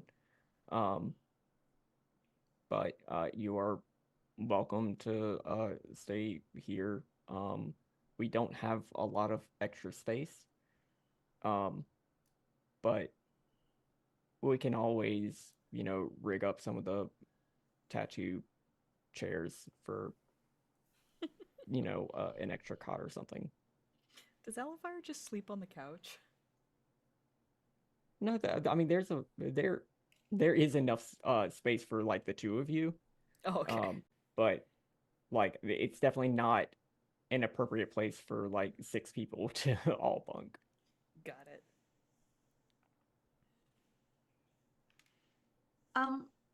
Yeah, we actually, I don't know how much Olivia's told you, but I have this sneaking suspicion that we may all be in the same boat. The 4 of us, perhaps. Okay. I really don't know a lot. I know at least a couple of days ago, Aluvire was saying that she needed to go do something because something weird was happening. And that, it might be better if I didn't know too much. So no general sense of where she may have went. No. Oh yeah, and I don't remember that at all.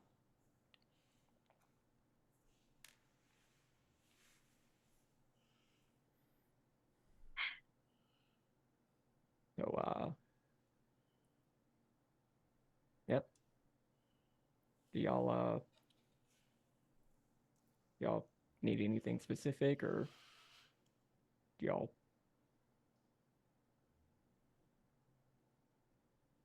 Just wondering what next steps may look like. Because now I feel like we're just hitting a wall. And I don't trying to rack my brain to see if there's any sort of something that would give us some sort of hint. However, I'm not familiar with the magic stuff, the magic side of things. Oh, what kind of magic stuff? And Uh, Isaiah's starting to speak up at this point. I'm wondering if there's anything that could help someone recover or remember a lost memory. Mm. I mean, if it Oh. was a modified memory, then, a higher level restoration.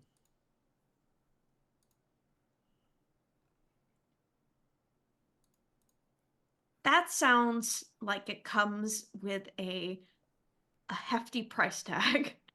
Yeah, I mean, it's higher level magic. It doesn't come cheap. If that is the case, then we're going to need to get jobs. Do you know of anyone who's hiring something preferably not too skill intensive, but with a high yield? Like, say, if anyone's hiring for property management, Well, or I think Park Pest is always hiring rat catchers. Ooh, rat And then, catchers. I already caught one. A couple of the bars are probably, could always use some help. And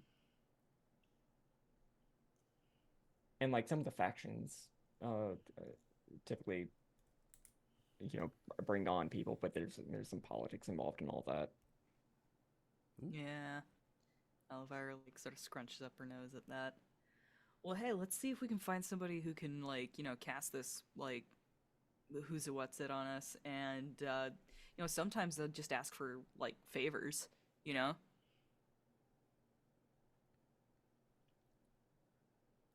Any idea of where we can find someone who knows how to do that? If you're looking for restorative magic, there's any of the temples. I don't know if any of y'all are particularly religious. And I mean, I think the House of Rehabilitation over at the Gatehouse can maybe help with that.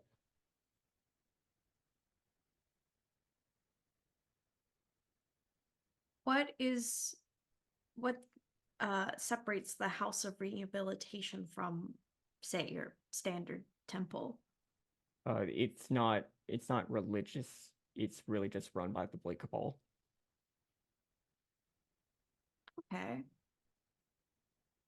That name is not familiar to me. And Fel will chime in at this point. The Blade Cabal is a group of people within the cage, Sickle, who really believe that existence is meaningless, and therefore, because there is no meaning in existence other than what we give it, we should ease the suffering of all those who are damned to exist. So it's a very charitable nihilism. Interesting. Okay. But they operate out of the gatehouse within the Hive Ward, which is where you are right now.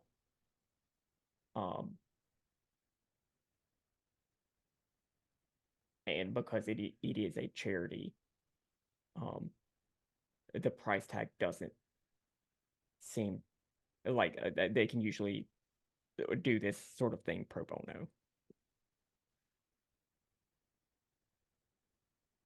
I mean, to me, that sounds like a solid start without having to commit a large amount of finances to something that may not work. No, we don't even have to give them any bones, apparently.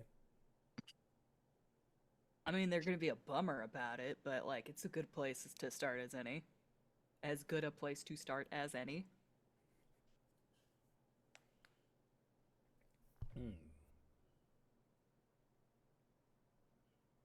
You Yo, you has nude anybody plan checked on on- something? Has anybody checked on Shriek?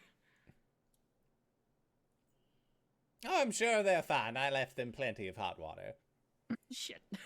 Aluvire's gonna like get up and I think that as you say, I left them plenty of hot water. The door to the bathroom swings open, and Shriek steps out, and she has like a wet towel in her hand, and she looks at you, Jeremiah. You left me what? Yeah, plenty of hot water. Plenty, he yeah. says, plenty. And she starts like rolling it up. get him. Get his ass. Oh, yeah. What are you doing with that? Plenty of hot water, he says, and she'll start running after you, and like whipping this rat tail at you. Like point of inspiration. Jeremiah will yell, "Save me, Orillo!" And he'll throw the rat in front of the whip. No! Roll for damage. Oh my god, what am I Roll a rolling? d4.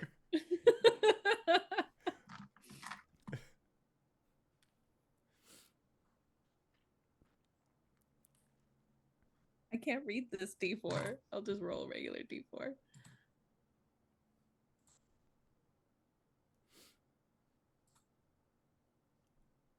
One. Does Orillo have more than one hit point? He has an imp stat block, so he has 20 HP. Okay. Yeah. So he Yeah. takes one. Or he has 10 HP, so he takes one. He's not dead yet. I imagine Wait. his little shapeshift would probably break from being a rat, and now there's just the tiny man wearing the robe on the floor who's been unceremoniously tossed at you. I think she ignores the little man, will like step around him and continue to chase you down. Just not an ounce, not a single ounce. Yeah, get him! Get his ass! You're seeming awfully lively. The shower taught you well. Oh, Anyway, Tessell, you want the you're- shower next, or? I think I will, yeah. Slink away. Oh, you're not looking so good. If you don't mind me pointing it out, do you need like medicine or anything like that, like a healer? Who are you saying this to? This is Fell speaking to Shriek. I think Shriek will lower the rat tail, calm down a bit. Did you say healer? Well, apothecary. Oh, I'll take anything at this moment. I do have some minor healing abilities myself, but I think I need a little bit more than what I can do on my own. Oh no, I got it. Like, Aluvire reaches over, grabs her lute, and she, like, plays a chord. It's discordant. She goes, wait. And then she, like, tries to play. Hold on, wait. Plays another one. Wait, hold on, wait.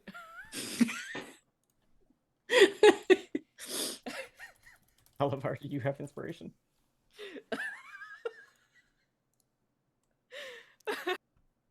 Oddly enough, she can play Wonderwall just fine.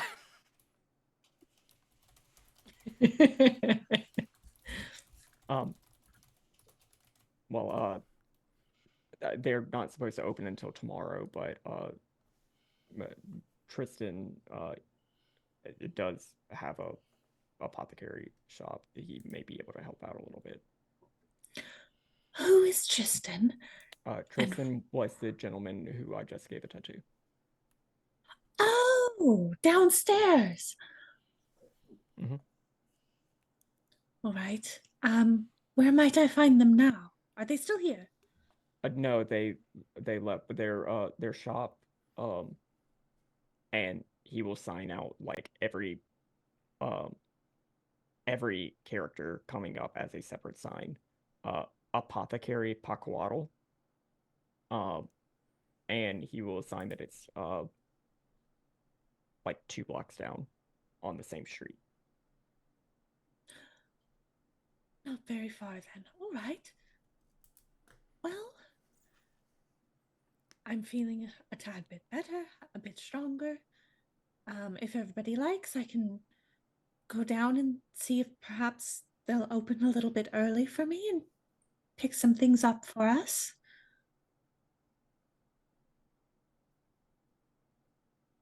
Jerry. Say that again. Jerry. He like points at the frog. You go with her. I'm not taking him with me. I would love to go and stretch these old legs of mine, he says and wiggles his webbed toes. And then he'll pick up the Orillo that he had thrown on the ground by, like, his little robe of useful items and shake him until he turns into a rat again and sets him back on his shoulder. I suppose this would be fine. It would give me ample opportunity to contemplate my revenge. And she'll kind of like push him towards the door. Is there a list or anything that anybody needs while I'm out, or shall I just do the best I can? Oh, I have a list. Shush. See if he can do anything about like lost memories. Lost memories it is. All right, see you soon. Move, go. You don't have to shove. See it. Right. So Tessell and Aluvire are going to be are still going to be in the tattoo parlor. Yeah. Alvire's gonna wait until Tessell's done with their shower, take a shower herself, and then they'll probably try and catch up with them. Just a quick moment, if I may. I think Tessell has like turned the water on in the shower, so it's like running. And I imagine the mirror is like foggy at this point. I don't know if like having a very long cold shower makes it unfog after a very, I don't know, the temperature exchange. But I think as they like kind of wipe some of the condensation off of the mirror, the camera for the audience would show like Tessell like standing there looking at themselves, and slightly behind them is this black shadowy dragonborn figure with the just piercing green lights. And I think they'll just say, "Why are you here? You shouldn't be here. You need to leave."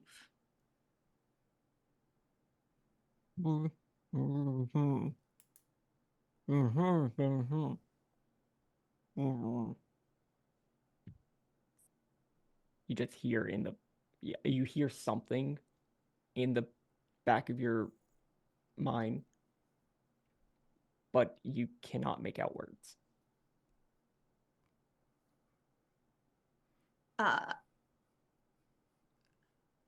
think this just like frustrates Tessell more, and they'll just be like,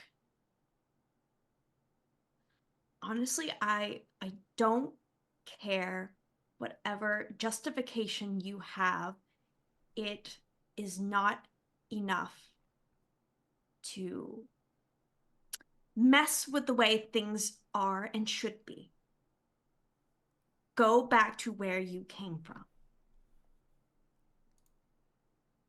And they'll just kind of like, not with like quickness or like in an attempt to attack, but just kind of like see if they can like almost like brush it away. You know what I mean? Mhm. And I think this does like work to a degree, as the shadowiness dissipates. And I think after just like shaking their head, they will continue on about their business. Right.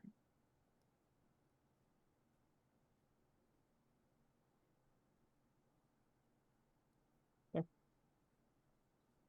Don't worry about that. Worries instantly.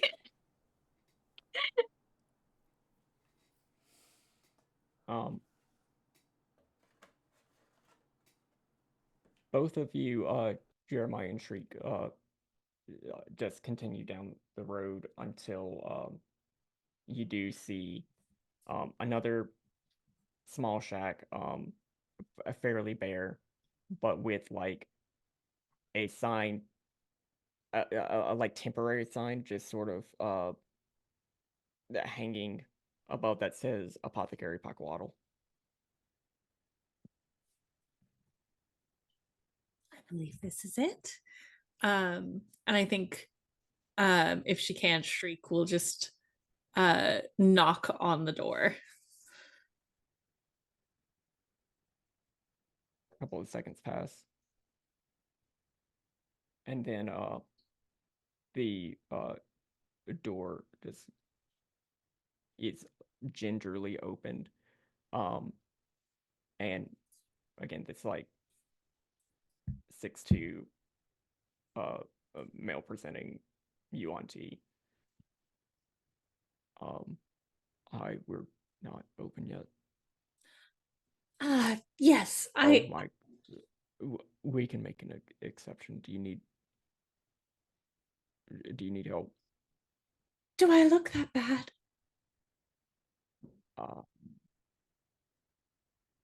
I sense I've made a mistake.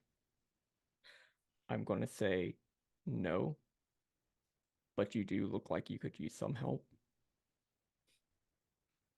Did I thread the needle there? Quite well, actually. Okay. Yeah. Come on in. Thank you. I I realize you're not open yet, so I very much appreciate this. And Fell even told us so, but we were sent from the tattoo parlor over here, thinking that perhaps you may be able to lend a little bit of assistance. And then also Jeremiah wanted to come.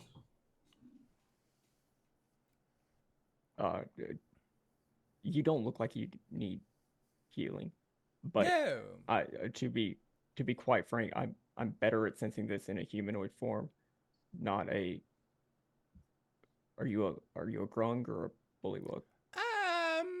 We'll say for the sake of argument that I am not from around here.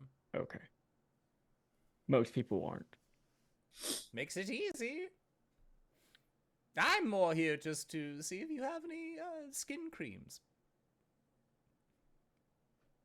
Like a nice salve. Yeah, that's what I'm getting right now.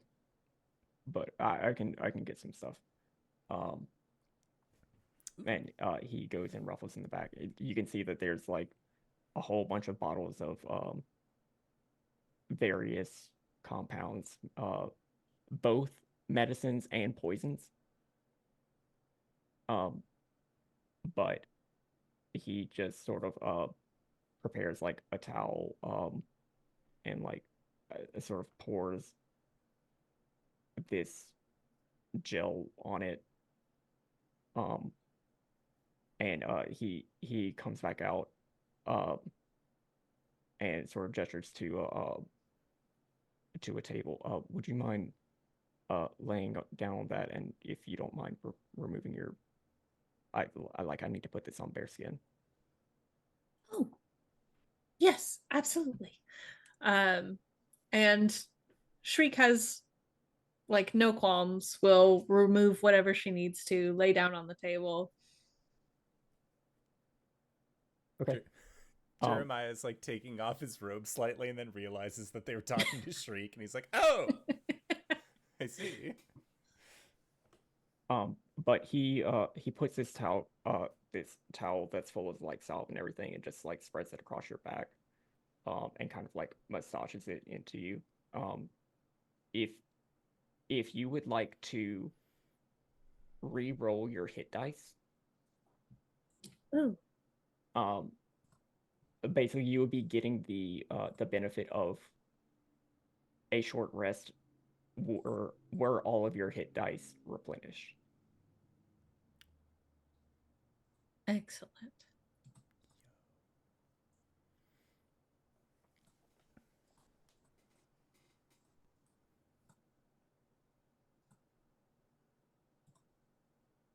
It's being done, but yes, I will roll that.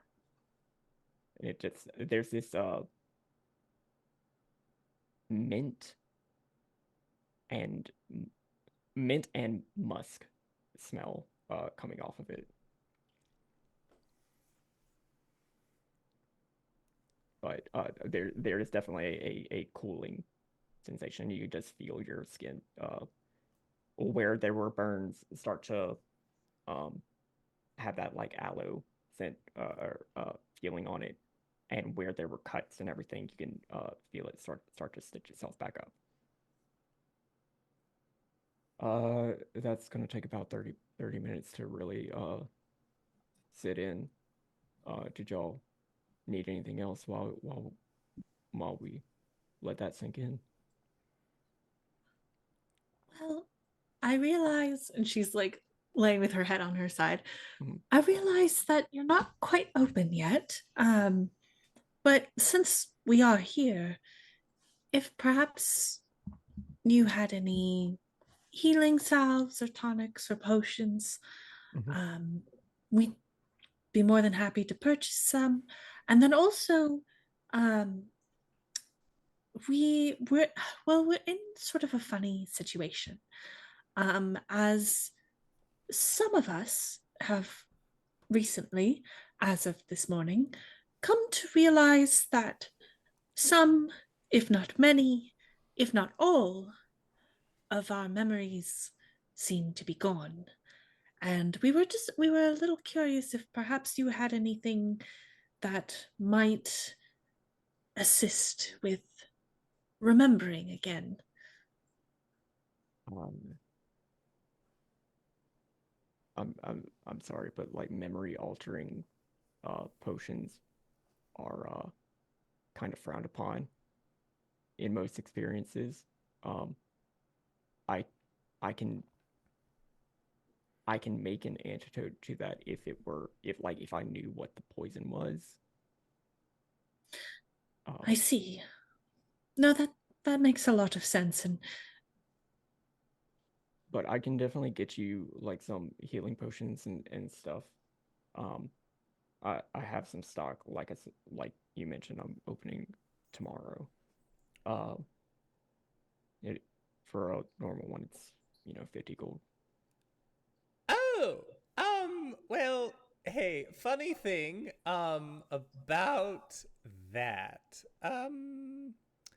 You wouldn't happen to be looking, for, completion of any odd jobs that might pay upwards of 50 gold pieces? At any given point in time, next, till you open, of course. I mean, I might, but I wouldn't be comfortable, you know, paying for that in advance. Oh, no. Obviously, payment upon job completion. But as far as healing potions go and the price therein, I may have spent a little bit more at the food court than It's all- Initially- I've been there. It's all right. It's all right, Jeremiah. I've got enough for one at least, and I feel like that will do us well. Do you really? That's, I mean, if you, it's your, I'll buy the next round of lunch. She rolls her eyes.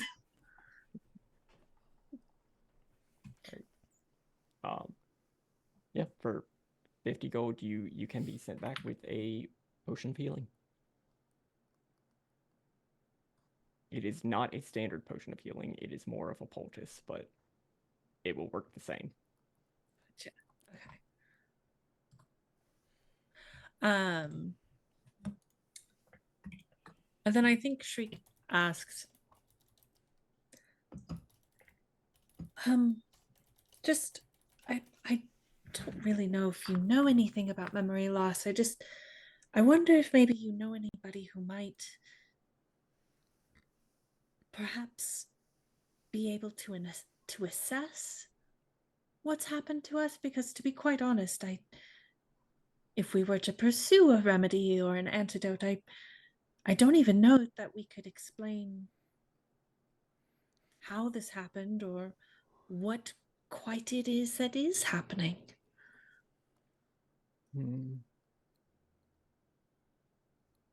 Well,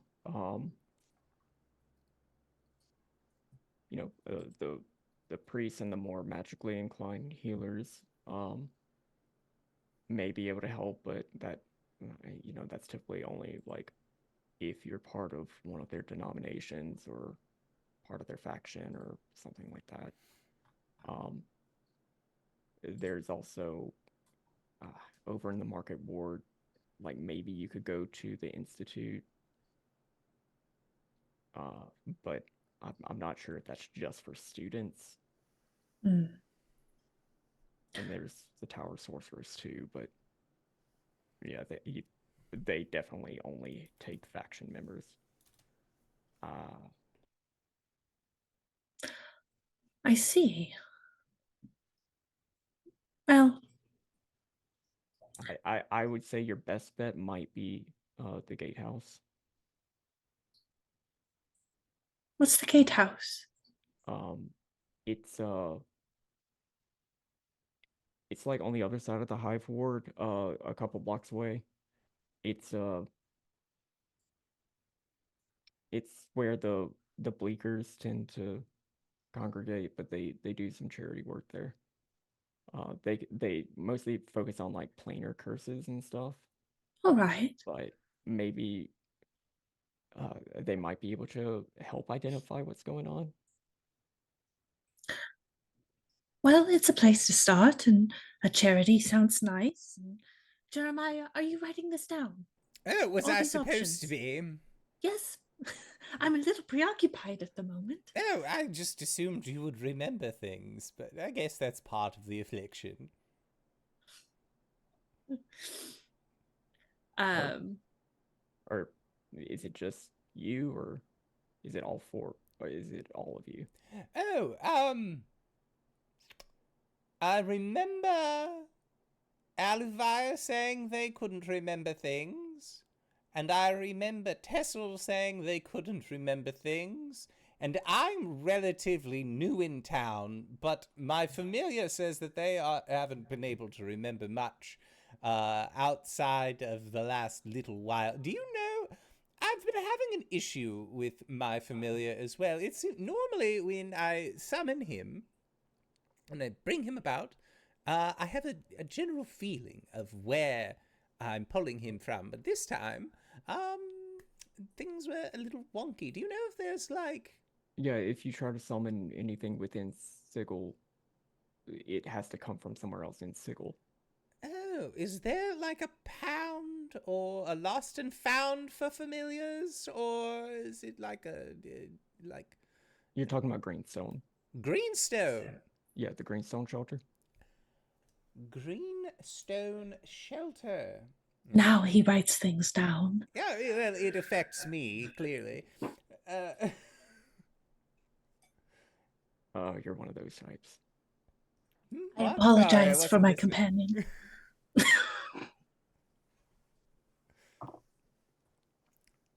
that being said, so yes, memory, affliction, the whole lot for everyone. Cheap potions, salves, poultices. You seem like a handsome and fine fellow. I mean, I can sell you the the brain pills. I can promise you they don't work. Is it like that goat weed I've heard about, where like it really doesn't do much, but it's more of like a head thing? No. Well, who's to say? Now that being said, I don't know. I don't really know where to go from here. You seem nice. Do you have any? I know that Jim Dark Magic has been releasing a series of hand creams. Do you happen to carry any of those? Tessell and Aluvire.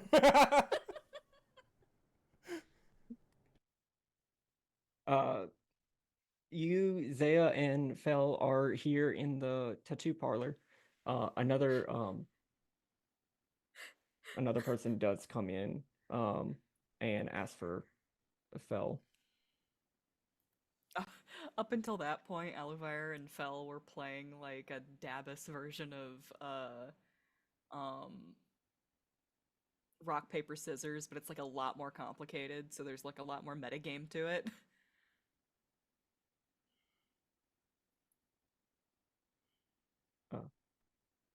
Sorry, have to. Yeah. Oh no, man, do you get that money?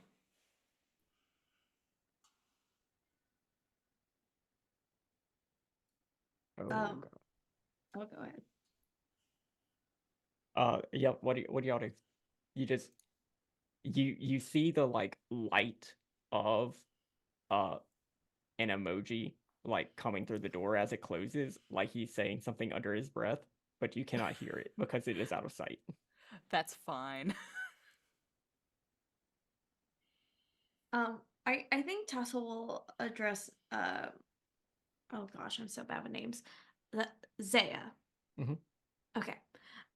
Zaya real quick and be like, um, are you I know you said you have a daily fee of 3 gold pieces, but you know, I would feel bad if we kept you and you had like other things to do. Um like I don't know what you how this works typically, like what your plans are outside of this. I I mean, this is really my job right now. But you know, if you decide that you're good, I can reimburse you for the rest of the day. Um, or I could just keep tagging along. I mean, it's really just what you're comfortable with. Oh, don't get me wrong. I really been appreciating all the help that you've given us so far. I just didn't want to, like, you know, if you have previous s- previously scheduled engagements you had to Nope. okay, well, that's a Li- relief. like I said, this is something that I do in the off term. Classes don't start for another week, but in the meantime, just if you need me, I am more than happy to perform the guide services. If you don't, no point in wasting your money. Well, for me personally, I'm not from around here.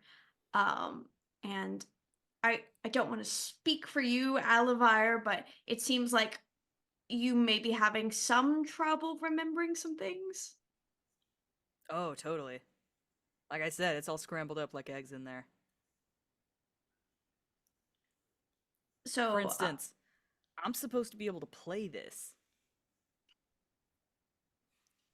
Just You holding the keep loot like a mentioning. club. Okay. And when was the last time you were able to play it? Well, it was when I made you big. Oh, yeah. Then we Right. went in the furnace, and whoa. Oh yeah, that one's coming back. Oh yeah, that wasn't pleasant. Like just stares into the middle distance for a while.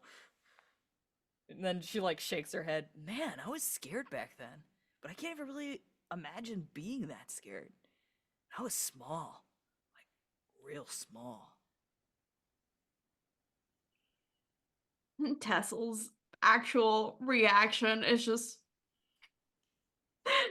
like when you know your like friend is like talking a little too much and giving little too much detail to their story. It's just like, oh girl, no. Hey Zarya, you go through doors all the time, right? Zaya, but yeah. Zaya, sorry. There's like a question that I ask people like all the time. Don't worry if it doesn't make any sense. Whenever you go through the doors, you ever hear like singing?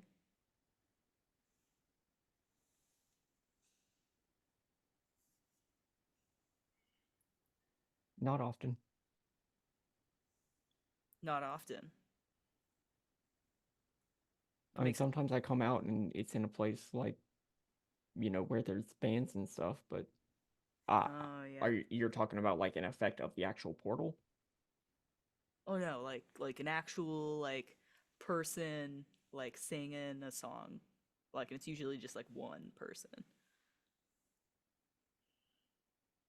Yes, but not in a way that I wouldn't be able to explain. Oh yeah. So we're are we staying here, or do we need to catch up with your friends? Oh yeah. I forgot about that. Yeah, let's go. A lot of Gets up. forgetting. Yeah, that does seem to be a pickle.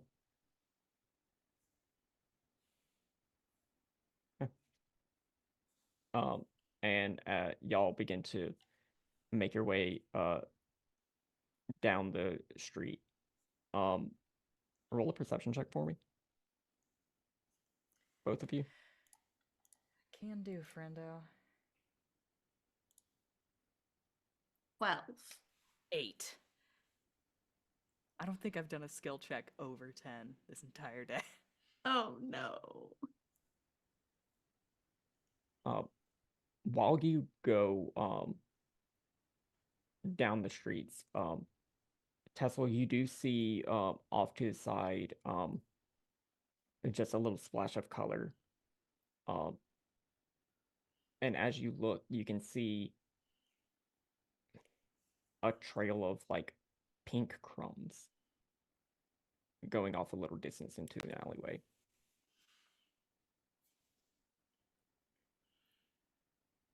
It's like a little pee, little tilt Okay. in there. See if I can get a better sense of what that is.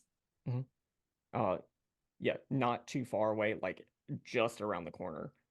You can see sitting up against the wall a rat with an exposed brain and a bloated stomach lying belly up, with these pink crumbs all around.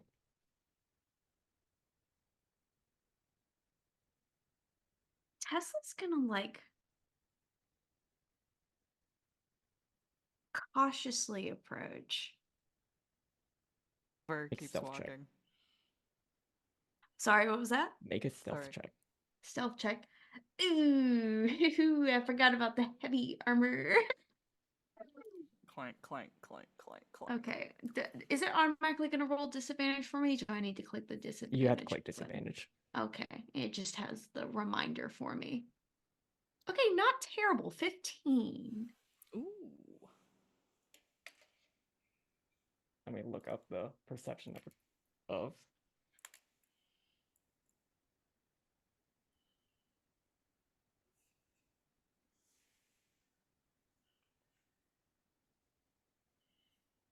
Nope. That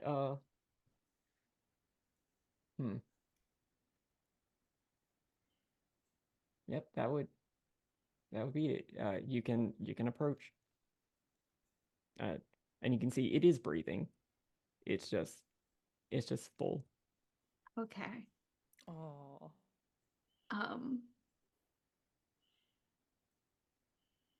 There's no like. It's gonna sound really silly. There's no like name tag on it or anything. Just like a Mm-mm. little collar that says, like, oh, Sparky or whatever. Nope. I think Tessell's just gonna kind of very gently, as gently as they can manage, try to pick this little fella up and maybe place it in a cloak pocket. As soon as you touch it, and the rat meets your gaze, you hear, "Do what you must. We have already won."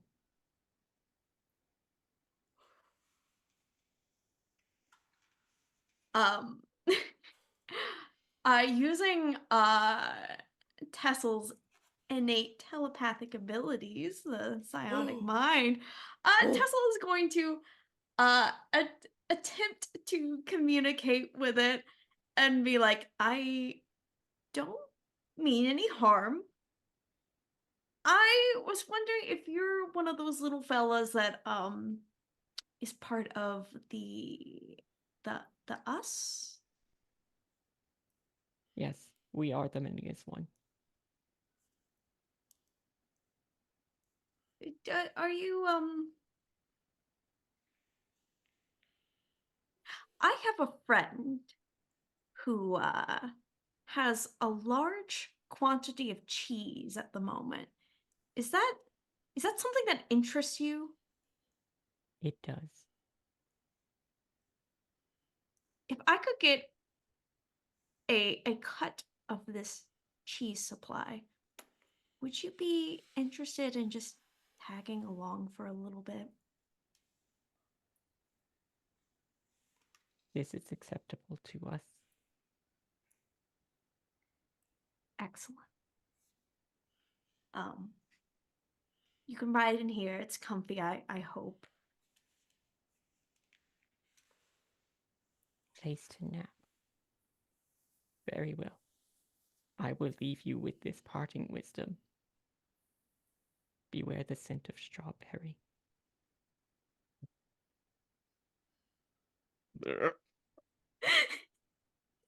And it will go and nestle up in your cloak. Excellent. And Tessel will with just a little spring in their step, right, catch up with Aluvire. Whoa. Lost you there for a second. You good? Yeah, found something interesting, and I hope helpful. Sick. You make your way into the apothecary, and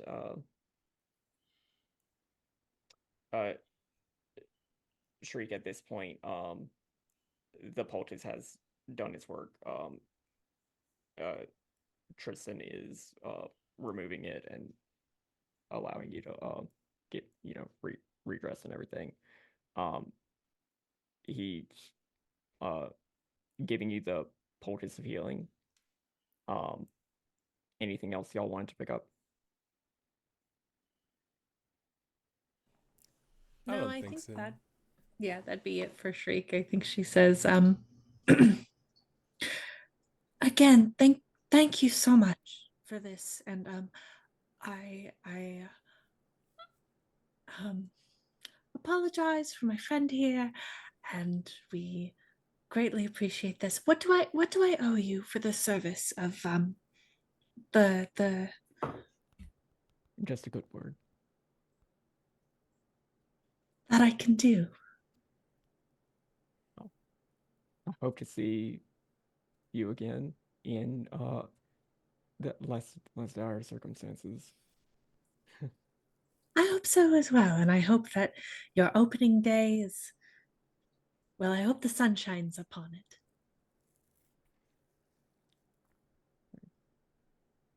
Well, have a good one. Shriek will sort of gather up her things, having redressed, and will shepherd Jeremiah out of the store if he is willing. I think the last thing Jeremiah says, "Saccharin, that's a good word." And Shriek will open the door and pop out.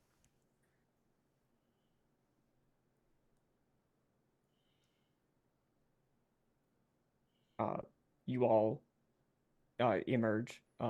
Bless you. You all emerge out onto the street. What's your next step? If Aluvire and Tessell are there already, I think she'll just relay the information that she has about the tower, and about the gatehouse, and I think there was a couple of other places that they mentioned that were a little more faction oriented, but I think most of it was stuff that I think Tessell and Aluvire learned from Fell as well. But she'll relay what she has. Anything exciting happened while we were gone? Please say no.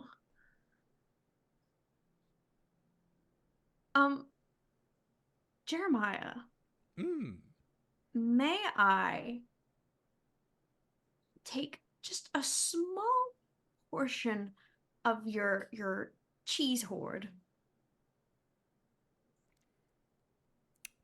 Only because I'm feeling generous today, I will give this gift to you freely. Well, thank you. And it's not for myself. And Tessa will just kind of like, not to disturb the sleeping cranium rat as much as they can manage, just kind of like open their pocket a little bit. You packing rats over there? Dude, you can't just ask someone if they're packing rats. It's a fair question. It happens frequently where I'm from. Oh, what's its name? I haven't really got that far. It was a very basic negotiation, but I figure if we can retain this rat's services, we might be able to be connected as to what is going on in the city. Huh. Well, that sounds delightful. Do we think there's more of them? Oh, dude, yeah, there's so many there's a of them. ton of them. Yeah. And she holds up her own cranium rat. Oh.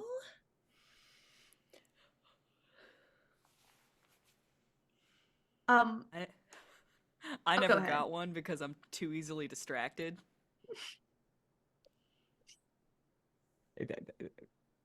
It's sort of an invite thing. Like the rat has to choose you before you can join the us. Oh.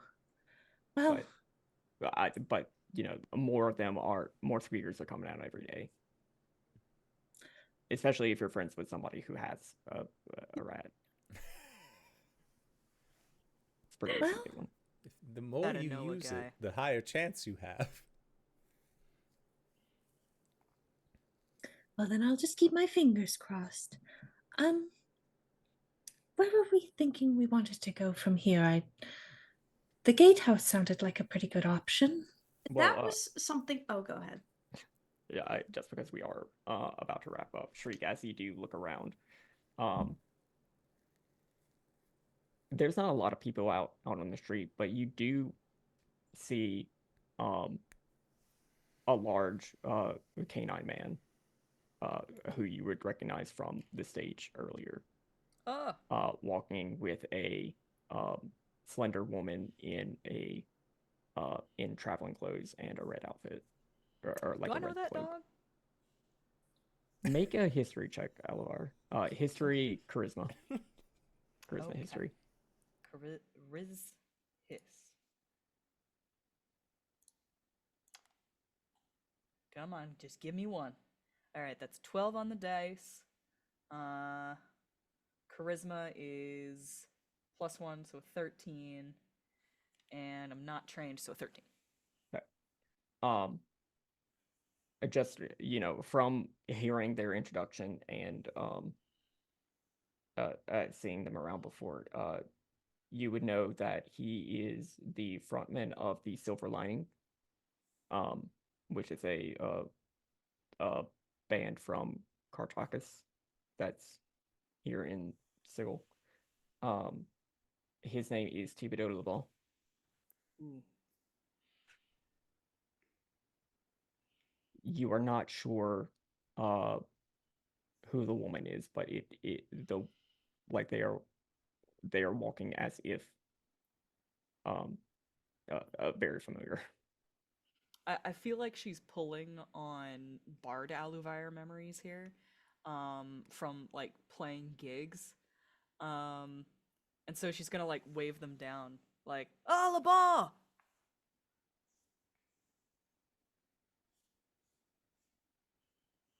Dude, it's me, Aluvire. I look different right now. Like, something happened. But yeah, like, remember I me mean, and you like, look the same as you always have for me. oh really? Yeah. Like I'm always like big and like punchy and stuff. I mean, kinda. I mean, you don't change near as much as I do, but yeah. Yeah, you know it. Do I play the lute? Uh-huh. Huh. Not well, but you do. Ouch. Ouch, dude. This must be your wife. It's really nice to meet you. Oh, we ain't there yet, but yeah, this is my lady, Redaris. Uh, Hi. Yeah. Redaris, this is Aluvire. Enchante.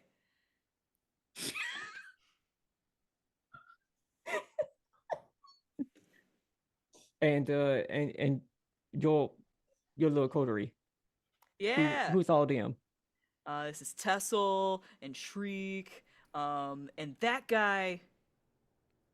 You know, honestly, he used to be a dude, but now he's like a frog. Yeah, I've So, like, been a I'm frog kinda... the whole time. Jeremiah of the Wilds at your service. Oh yeah, which wilds? The Wilds, my friend. Oh, I don't know about them. Well, perhaps we can strike up a deal later then. I don't like that. I don't like that at all. You shouldn't. That sounds like some dark shit back where I'm from. Yeah, we don't need to go back there.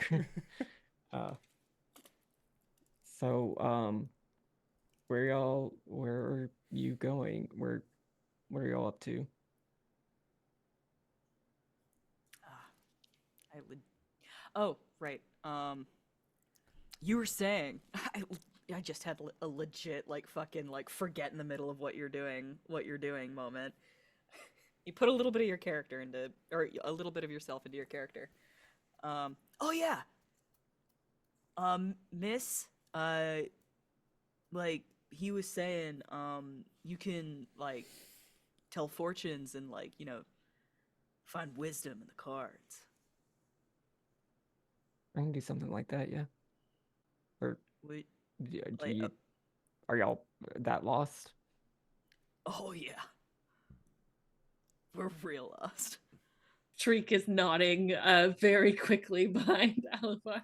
All right. Well, let's find a place to sit down and we can go ahead and do that.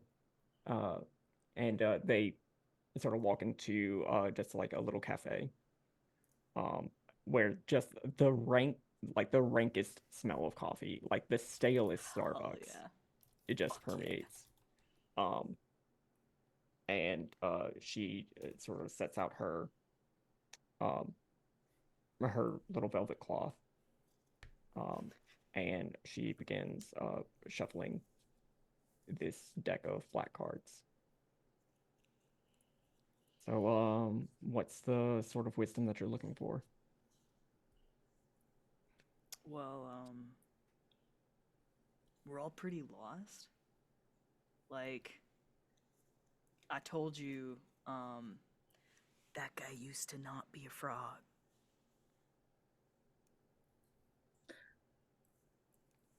If I may, we all woke up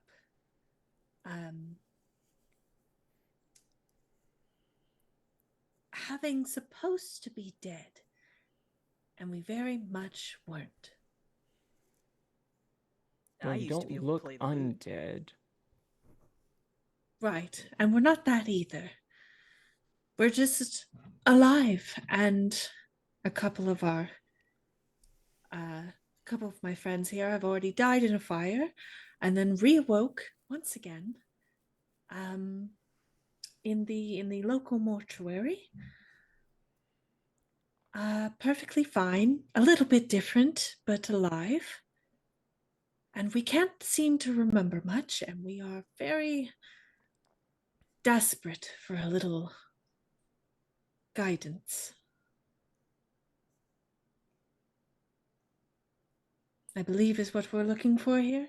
And she's kind of looking to each of us. Okay.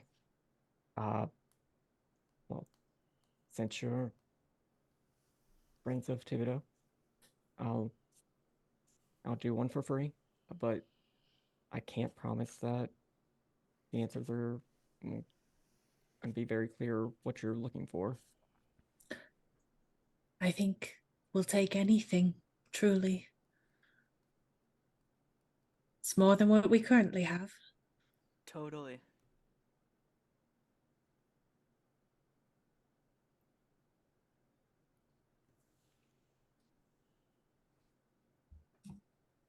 Where the fuck did I put this page?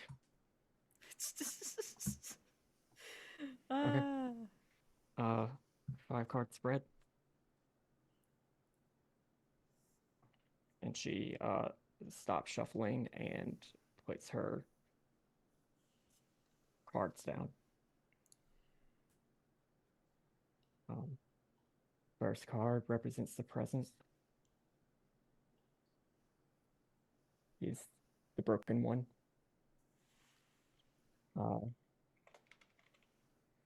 Represents defeat, failure, despair, the loss of something or someone important without which one feels incomplete. The second card is a card of the past. This is the Tempter. One who has been compromised or led astray by temptation or foolishness. Someone who tempts others for evil ends. The third card will represent the future. This is the Transmuter.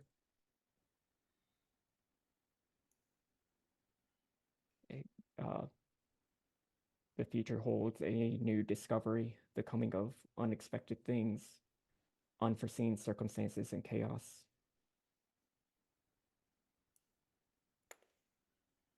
The final two cards will represent a reason and advice. The root of your problem, or the root of something, the reason for something. This is the Enchanter. It represents inner turmoil that comes from confusion, fear of failure, or false information. And the advice, this is the Ghost. It represents the looming past, the return of an old enemy, or the discovery of a secret buried long ago.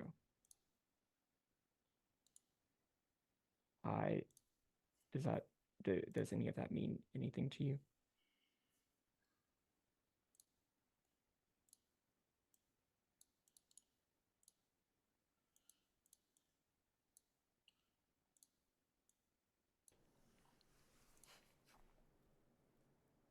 Yeah, that's typically how it goes. Well, Sorry. please don't apologize. We may not have all the puzzle pieces right now, but at least we have some.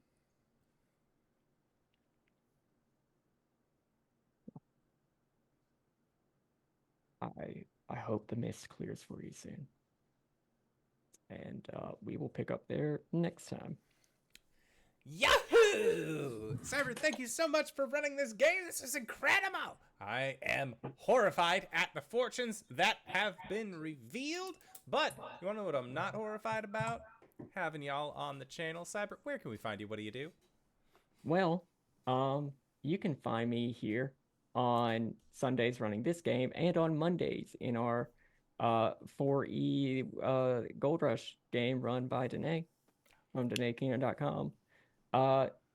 I just finished my run on High Shelf Collective in our Sigil and Shadow game.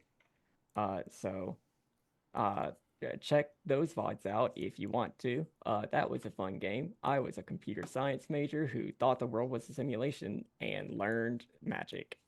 It's great.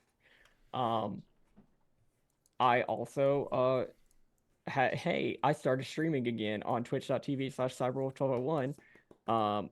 We did a really great run that unfortunately did not complete a run of Emerald Rogue for some Pokemon fun times. We may do the same thing this Saturday. And we might do something special for my birthday. I don't know. DanaeKeener.com. And Dingo, where can we find you? What do you do? You can find me on Twitter at WheresMyDingus. And then you can just find me here every Sunday morning or afternoon if you're not Pacific. But that's it. And KyleWithAnN, where can we find you? What do you do? I'm so sorry. I was shit posting in chat. Hi. My name is KyleWithAnN. You can find me here on Sundays, of course. You can find me at KyleWithAnN on Blue Sky, also on Twitch. Hey, speaking of Twitch, I have started a new long series, an ambitious quest that is currently unnamed, but just know that the basis of it is I lost 14 games from my childhood Pokemon collection, and to honor that loss, I am replaying all of them to go through the memories and hopefully create some new ones. So you can catch me just random days on Twitch doing that whenever I can, because it's gonna take a while. So yeah, follow me on Twitch. And also, because I love Pokemon a lot, I also do a little Pokemon Instagram if you are on that space. It is called Fairy Fire KyleWithAnN. I just post cute little Pokemon things that I have been doing, things I collect and all that jazz. So yeah, that is me. Thanks for watching. And Wings. Yeah, that just leaves me. Hey, everybody, I am Wings, also known as Danae Keener of DanaeKeener.com, where you can find me doing nerdy drawings, most related to D&D and a lot of things on this channel. You can also find me here on Mondays running Gold Rush, our Weird West 4th edition campaign. Some exciting things happening over there as they're taking on a Rail Baron with some pretty fucking scary reputation. Yeah, DanaeKeener.com.